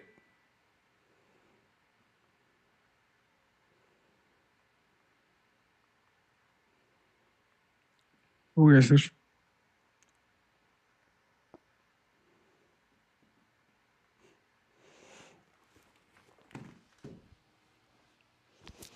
चलिए, तो आगे बढ़ते हैं, इसी में दूसरा केस करते हैं कि फाइनल इमेज जो है वो least distance of distinct vision पे बने। तो इसके लिए बच्चों थोड़ा सा आप लोग को मदद करनी पड़ेगी मेरे। आइए करते हैं। तो ये पहला हो गया आपका ऑब्जेक्टिव, ये हो गया, फिर दूसरा आईपीस, ठीक है, और रेज इन्फिनिटी से आ रही हैं, ठीक है, रेज इन्फिनिटी से आ रही हैं, पहला रिफ्रैक्शन हुआ, और जो फोकल प्लेन है ऑब्जेक्टिव का, वहाँ पे आपको ऐसे इमेज मिल गई, ठीक है। तो ये एंगल अल्फा, अल्फा पे रेज गिर रही हैं, ठीक है, तो ये एंगल भी अल्फा होगा। फिर रिफ्रैक्शन होगा दूसरा आईपीस से, तो आईपीस से रिफ्रैक्शन कुछ इस तरह से होगा, और जब इसको एक्सटेंड करेंगे तो रेज, इसको एक्सटेंड करेंगे तो जो इमेज बननी चाहिए वो least distance of distinct vision पे इमेज बननी चाहिए, यानी ऐसा कुछ। तो इमेज बनना चाहिए डी दूरी पे, least distance of distinct vision पे, ठीक है। तो मैं इसको बोल देता हूँ बीटा, ये एंगल बीटा है, ये एच है, ये दूरी हो जाएगी एफ ओ, ठीक है। पहले रिफ्रैक्शन के बाद फोकल लेंथ, तो ये दूरी एफ ओ है। अब ये दूरी बच्चों यू ई है ना, वो एफ ई के बराबर इस केस में नहीं होगी, क्योंकि एफ ई होता तो फाइनल इमेज इन्फिनिटी बन जाता। ये फोकस से कुछ पहले होगा, यानी एफ ई से पहले कुछ ऑब्जेक्ट रखा बना होगा इमेज, तभी उसकी इमेज यहाँ पे least distance of distinct vision पे बनी होगी। तो पहले मैग्नीफाइंग पावर निकालते हैं। तो मैग्नीफाइंग पावर एक बार फिर से बीटा अपॉन अल्फा, ठीक है। बीटा, तो बीटा की वैल्यू होगी एच अपॉन यू ई, और अल्फा हो जाएगा H upon F O. H से एच कैंसिल हो जाएगा, ये हो जाएगा F O upon U E magnifying power, ठीक है। तो हमें अब यहाँ पे ये यू ई की वैल्यू निकालनी होगी। तो देखिए बच्चों, यू ई की वैल्यू कैसे निकाल रहे हैं। तो लेंस फार्मूला यूज करेंगे, 1/v माइनस 1/u बराबर 1 अपॉन एफ। मुझे बताइए बच्चों, इमेज की जगह पे क्या रखना चाहिए, इमेज की दूरी पे बताएंगे क्या कोई? FO। एफ ओ रखना चाहिए। पहले वाले लेंस के लिए नहीं लगा रहे हैं। देखिए पहले वाले लेंस के लिए तो हमें सब कुछ क्लियर है। कारण क्या है, हमें पता है पहले वाले लेंस का कि सर इन्फिनिटी से डी इमेज है, डी रखेंगे। डी रखेंगे। अब दूसरा सवाल, प्लस डी रखेंगे या माइनस डी रखेंगे? फिर -D। माइनस डी रखेंगे, बहुत बढ़िया। क्यों सर? क्योंकि देखिए बच्चों, इंसिडेंट रेज ऐसे जा रही है ना, और आप ऐसे डी मेजर कर रहे हैं, तो माइनस डी। अच्छा, और उसके बाद बच्चों मुझे बताइए u की वैल्यू। तो u की वैल्यू तो आपको एक्चुअल में निकालना है, तो यू ई है ना, तो मैं इसको माइनस यू ई रख देता हूँ, -UE। ठीक है। अच्छा, अब फोकल लेंथ, तो बच्चों ये आई पीस है, इसकी फोकल लेंथ एफ ई है, तो मैं यहाँ पे कन्वर्जिंग लेंस है, focal length positive F E रख देता हूँ। तो ये बन जाएगा 1 अपॉन यू ई, ये बराबर आ जाएगा 1 upon F E plus 1 upon D. तो 1 अपॉन यू ई की वैल्यू मैं इधर रख देता हूँ, ठीक है। तो देखिए मैग्नीफाइंग पावर बराबर क्या बन जाएगा, मैग्नीफाइंग पावर बराबर F O into 1 upon U E. तो 1 अपॉन यू ई की वैल्यू है 1 upon F E plus 1 upon D. बच्चों इस फॉर्मूले को थोड़ा सा अच्छा फॉर्म देने के लिए एक काम करता हूँ, मैं एफ ई से नीचे मल्टीप्लाई कर देता हूँ और एफ ई से ही ऊपर मल्टीप्लाई कर देता हूँ।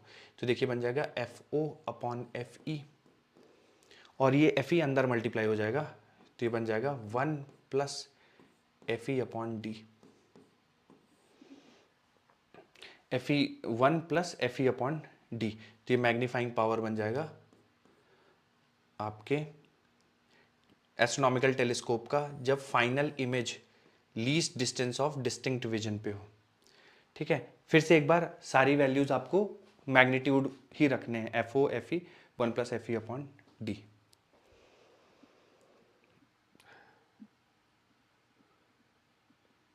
नोट कर लीजिए बच्चों, एक सवाल।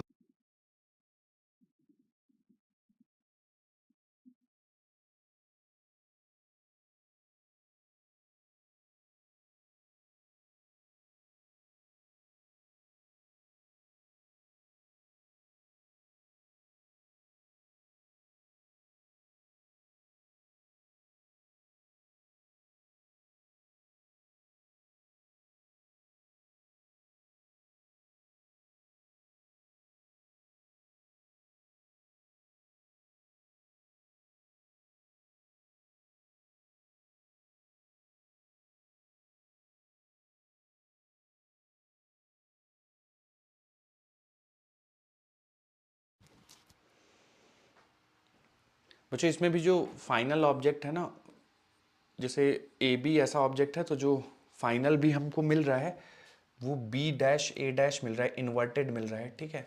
तो इस वजह से यहाँ पे भी एक माइनस साइन लगाएंगे, ठीक है। तो F O upon F E minus F O upon F E 1 plus F E upon D.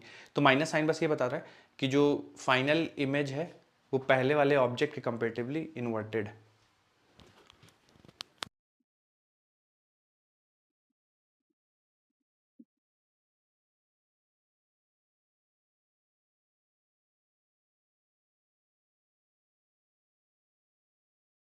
Done sir. लिख लिया क्या बच्चों सबने? सवाल लगाऊं मैं एक? No sir. लिखे लिखे।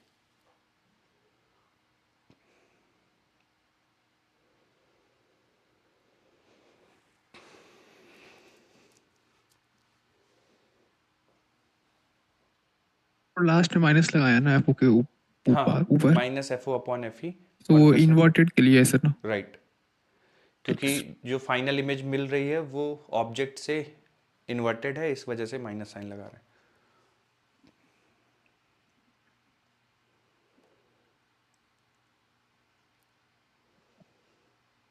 हो गया सर। ठीक है,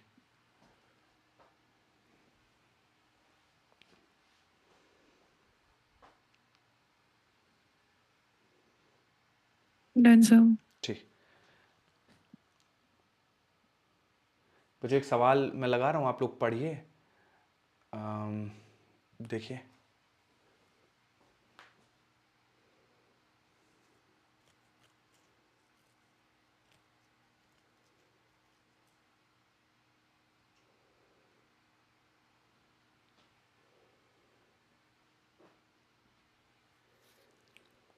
बच्चों इसके ना एक पार्ट तो इन्होंने बोल दिया है, ए पार्ट मैं इसको बोल देता हूँ, the final image is formed at infinity, इसको ए पार्ट बोल देता हूँ।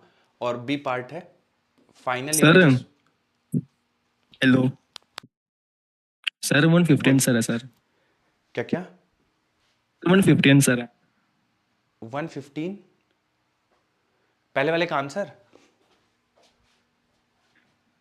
फ्रीक्वेंसी मैच हो गई होगी सर। अच्छा, ओके ओके। तो बच्चों दो दो पार्ट आपको करने हैं, एक तो इमेज इन्फिनिटी पे है और दूसरा पार्ट है कि image least distance of distinct vision पे है। तो दोनों के लिए आप लोग को बताना है ट्यूब लेंथ और मैग्नीफाइंग पावर।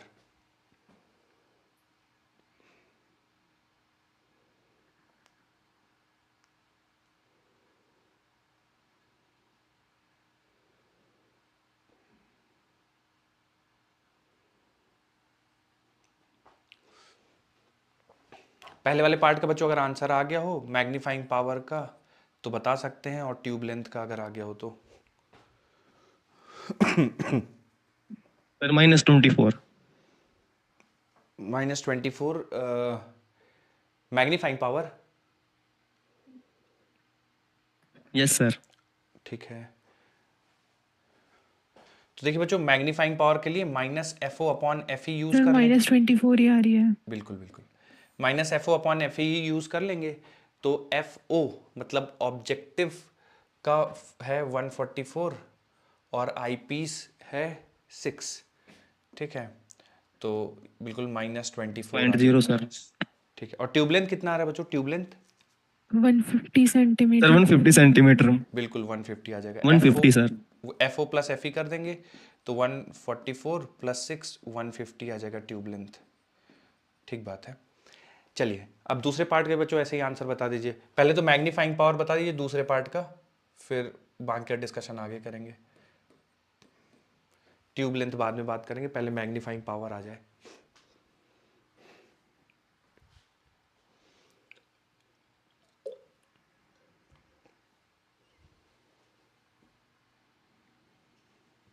माइनस का 29.76 आ रहा है। Magnifying power yes sir.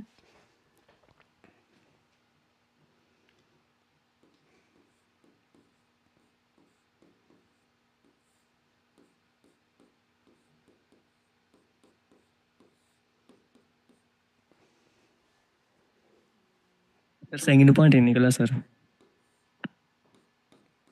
क्या क्या सेकंड पॉइंट नहीं हुआ सर सेकंड पॉइंट नहीं हुआ, कोई बात नहीं, करते हैं।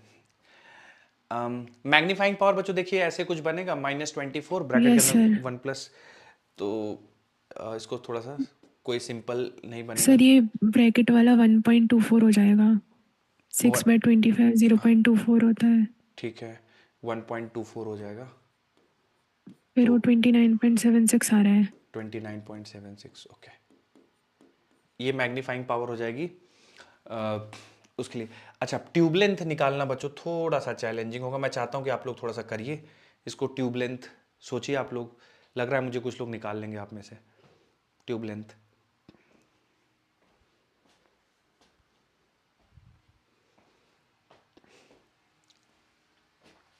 कर सकते हैं, ऐसा कुछ भी नहीं बच्चों, मतलब कोई भी ऐसी चीज़ नहीं जो आपको नहीं पता है जो ना कर पाए आप। करिए, एक बार ट्राई करिए।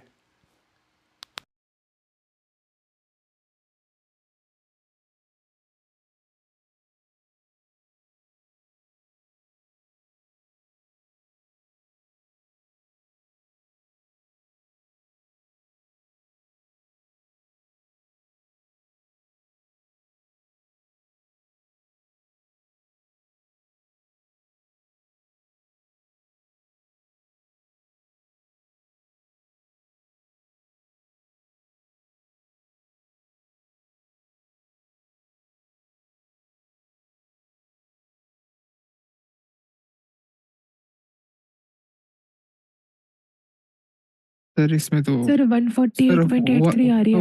150 आएगा सर, 150 आएगा 150 ही आएगा।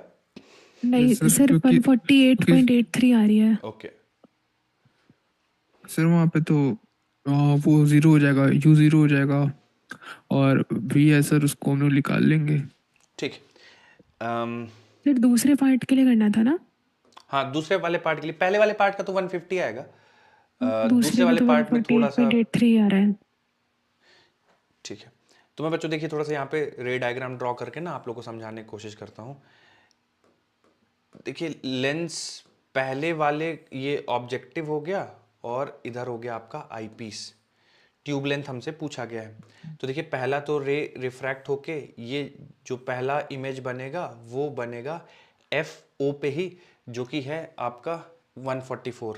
तो ये दूरी तो 144 ही होगी।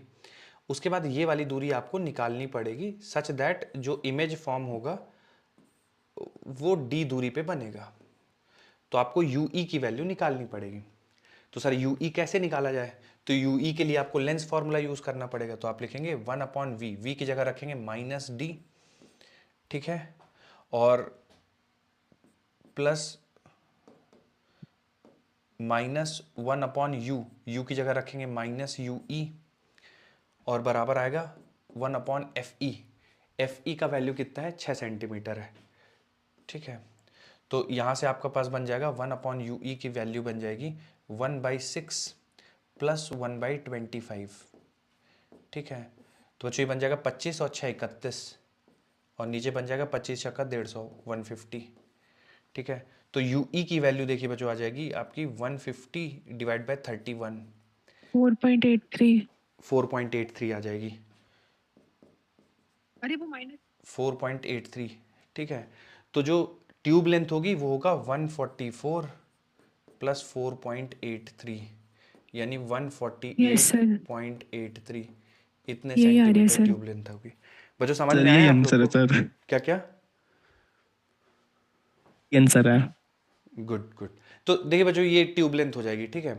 तो बस इतना ही बन सकते हैं मैक्सिमम। बाकी मैंने आपको बता ही दिया है कि क्या फोकल लेंथ किसका ज़्यादा। अब ये न्यूमेरिकल और मैं आपको प्रैक्टिस करा दूंगा, ठीक है। थोड़ा सा एक लास्ट टॉपिक इसी का रह गया है, वो भी थोड़ा सा एक बार देख लेते हैं।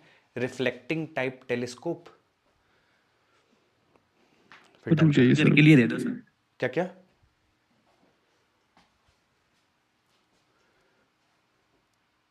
बच्चों किसी को कुछ कंफ्यूजन हो तो पूछ लीजिएगा।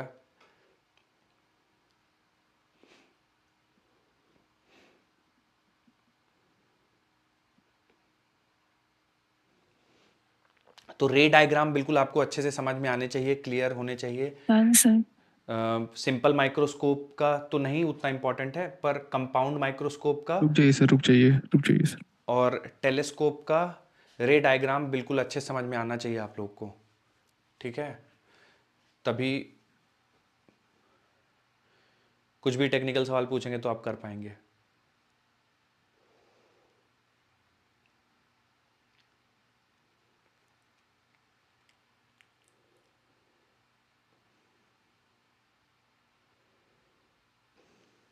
अब देखिए बच्चों रिफ्लेक्टिंग हो टाइप, गया सर, हो गया सर। हाँ, रिफ्लेक्टिंग टाइप टेलीस्कोप जो है ना, उसके उसमें कुछ हमें ऐसे डेरिवेशन और मैग्नीफाइंग पावर का फॉर्मूला नहीं याद रखना है। उसका मैं आपको सिंपल रे डायग्राम ड्रॉ करके बताता हूँ, तो आप उसका रे डायग्राम भी दिमाग में रख लेंगे तो काफ़ी है रिफ्लेक्टिंग टाइप टेलीस्कोप का। तो कुछ इस तरह से दिखता है reflecting type telescope.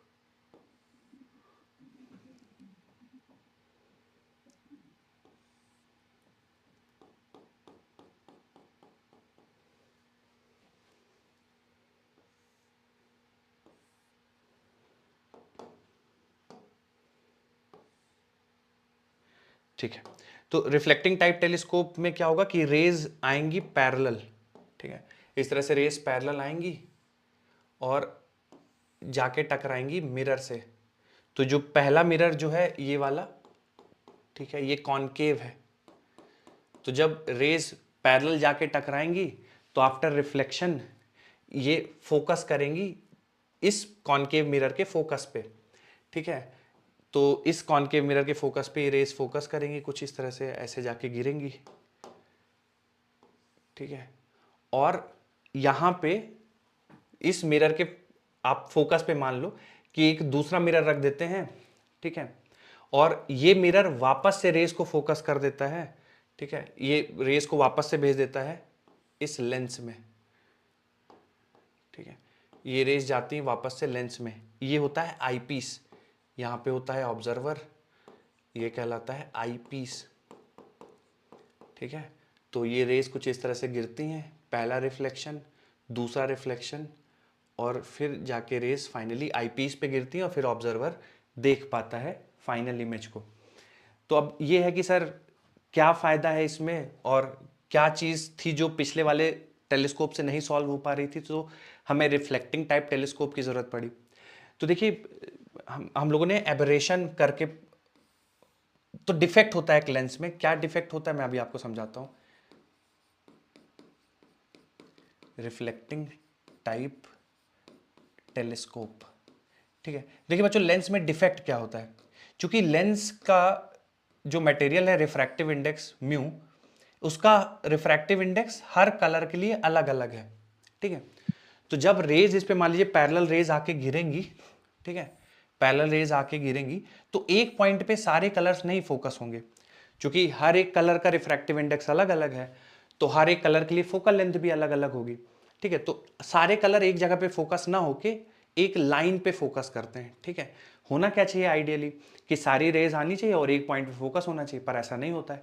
Different different colour different different point पे फोकस करते हैं, इसको बोलते हैं क्रोमैटिक एबरेशन। ये जो लेंस का डिफेक्ट है इसको बोला जाता है क्रोमैटिक एबरेशन, क्रोमैटिक एबरेशन, ठीक है। तो ये प्रॉब्लम क्रिएट करता है किस केस में, रिफ्रैक्टिंग टाइप टेलीस्कोप में, क्योंकि सारे कलर्स आइडियली क्या होने चाहिए कि जितनी भी रेज आ रही हैं वो एक ही पॉइंट पे फोकस हो, पर ऐसा नहीं होगा, डिफरेंट डिफरेंट पॉइंट पे फोकस होंगी। अगर डिफरेंट डिफरेंट पॉइंट पे फोकस होंगी तो फिर आईपीस को फर्दर डिफरेंट डिफरेंट पॉइंट पे वो इमेज बनाएगा, तो बहुत प्रॉपरली क्लियर इमेज नहीं मिलेगी, ठीक है। जबकि रिफ्लेक्शन के केस में क्या होता है, कुछ ऐसा नहीं है क्रोमैटिक एबरेशन, रेज आएंगी, रिफ्लेक्ट होंगी और फिर वापस जाके आईपीस में जाएंगी, ठीक है। तो वो एक चीज है। दूसरी चीज है कि अगर आप बहुत डिटेल्ड इमेज चाहते हैं तो ऑब्जेक्टिव का अपर्चर बहुत बड़ा रखेंगे, जितना बड़ा आप अपर्चर रखेंगे ऑब्जेक्टिव का उतनी ज्यादा रेज उसमें से एंटर हो पाएंगे और उतनी डिटेल्ड इमेज मिलेगी। लेकिन उतने बड़े अपर्चर का लेंस बना पाना बहुत मुश्किल है ना, क्योंकि लेंस है आपका मान लीजिए फ्रेजाइल मटेरियल से बनता है, ठीक है। बहुत बड़ा आप लेंस नहीं बना सकते, उसकी एक लिमिट है।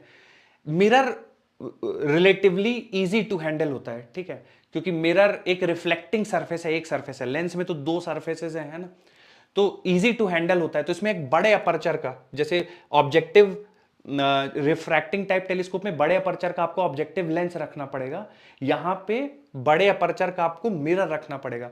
तो मिरर की हैंडलिंग लेंस की हैंडलिंग से आसान होती है, तो इस वजह से भी ये थोड़ा सा यूटिलिटी में ज्यादा होता है।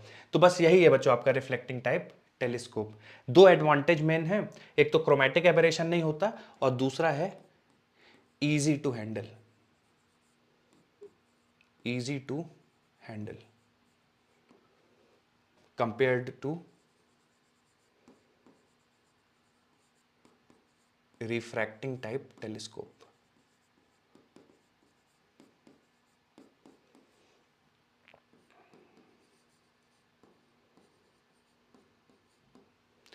बच्चों इसको कैसी ग्रेन करके कुछ एक और नाम देते हैं, मैं एक सेकंड में स्पेलिंग लिख देता हूं उसकी, मैं भूल गया उसका नाम, कैसे ग्रेन करके कुछ बोलते हैं इसको।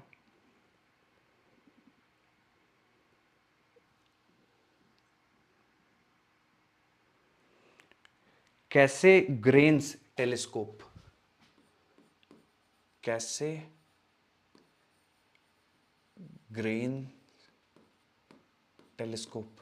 तो ये साइंटिस्ट हैं जिन्होंने ये सोचा था इस टेलीस्कोप के बारे में, उन्हीं के ऑनर में कैसे ग्रेन्स टेलीस्कोप नाम दिया जाता है इसको, कैसे ग्रेन्स, GRAIN, कैसे ग्रेन। कैसीग्रेन्स टेलीस्कोप।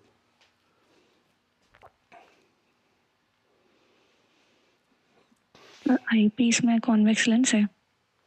हाँ, ये कॉन्वेक्स है, ये कॉनकेव है, कॉनकेव मिरर, कॉन्वेक्स मिरर, और ये कॉन्वेक्स लेंस।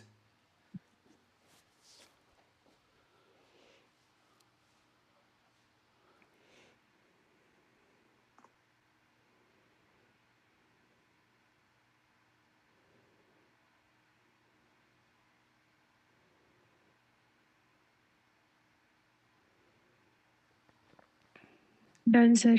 ठीक, तो बच्चों ray optics and optical instrument chapter हमारा खत्म हो गया है। अब अगली क्लास में हम लोग मिलेंगे तो वेव ऑप्टिक्स शुरू करेंगे। सर रेम्बो रेम्बो जो बचा हुआ, सर जा सकते हैं? हाँ हाँ बिल्कुल जाइए। Rainbow formation by sir. Sir. Rainbow formation यार पढ़ना है क्या तुम लोग को? रेनबो फॉर्म, चलो ठीक है बता देंगे, जाएगा है नहीं, और एनसीईआरटी में भी मेंशन नहीं है, सिलेबस में भी मेंशन नहीं है, तो मैंने नहीं करा है। बाकी आप लोग कहेंगे तो मैं बता दूंगा, कोई दिक्कत नहीं है। तो कल उसको बता दीजिएगा सर, 5 मिनट का टॉपिक ही है। ठीक है ठीक है ठीक है, चलिए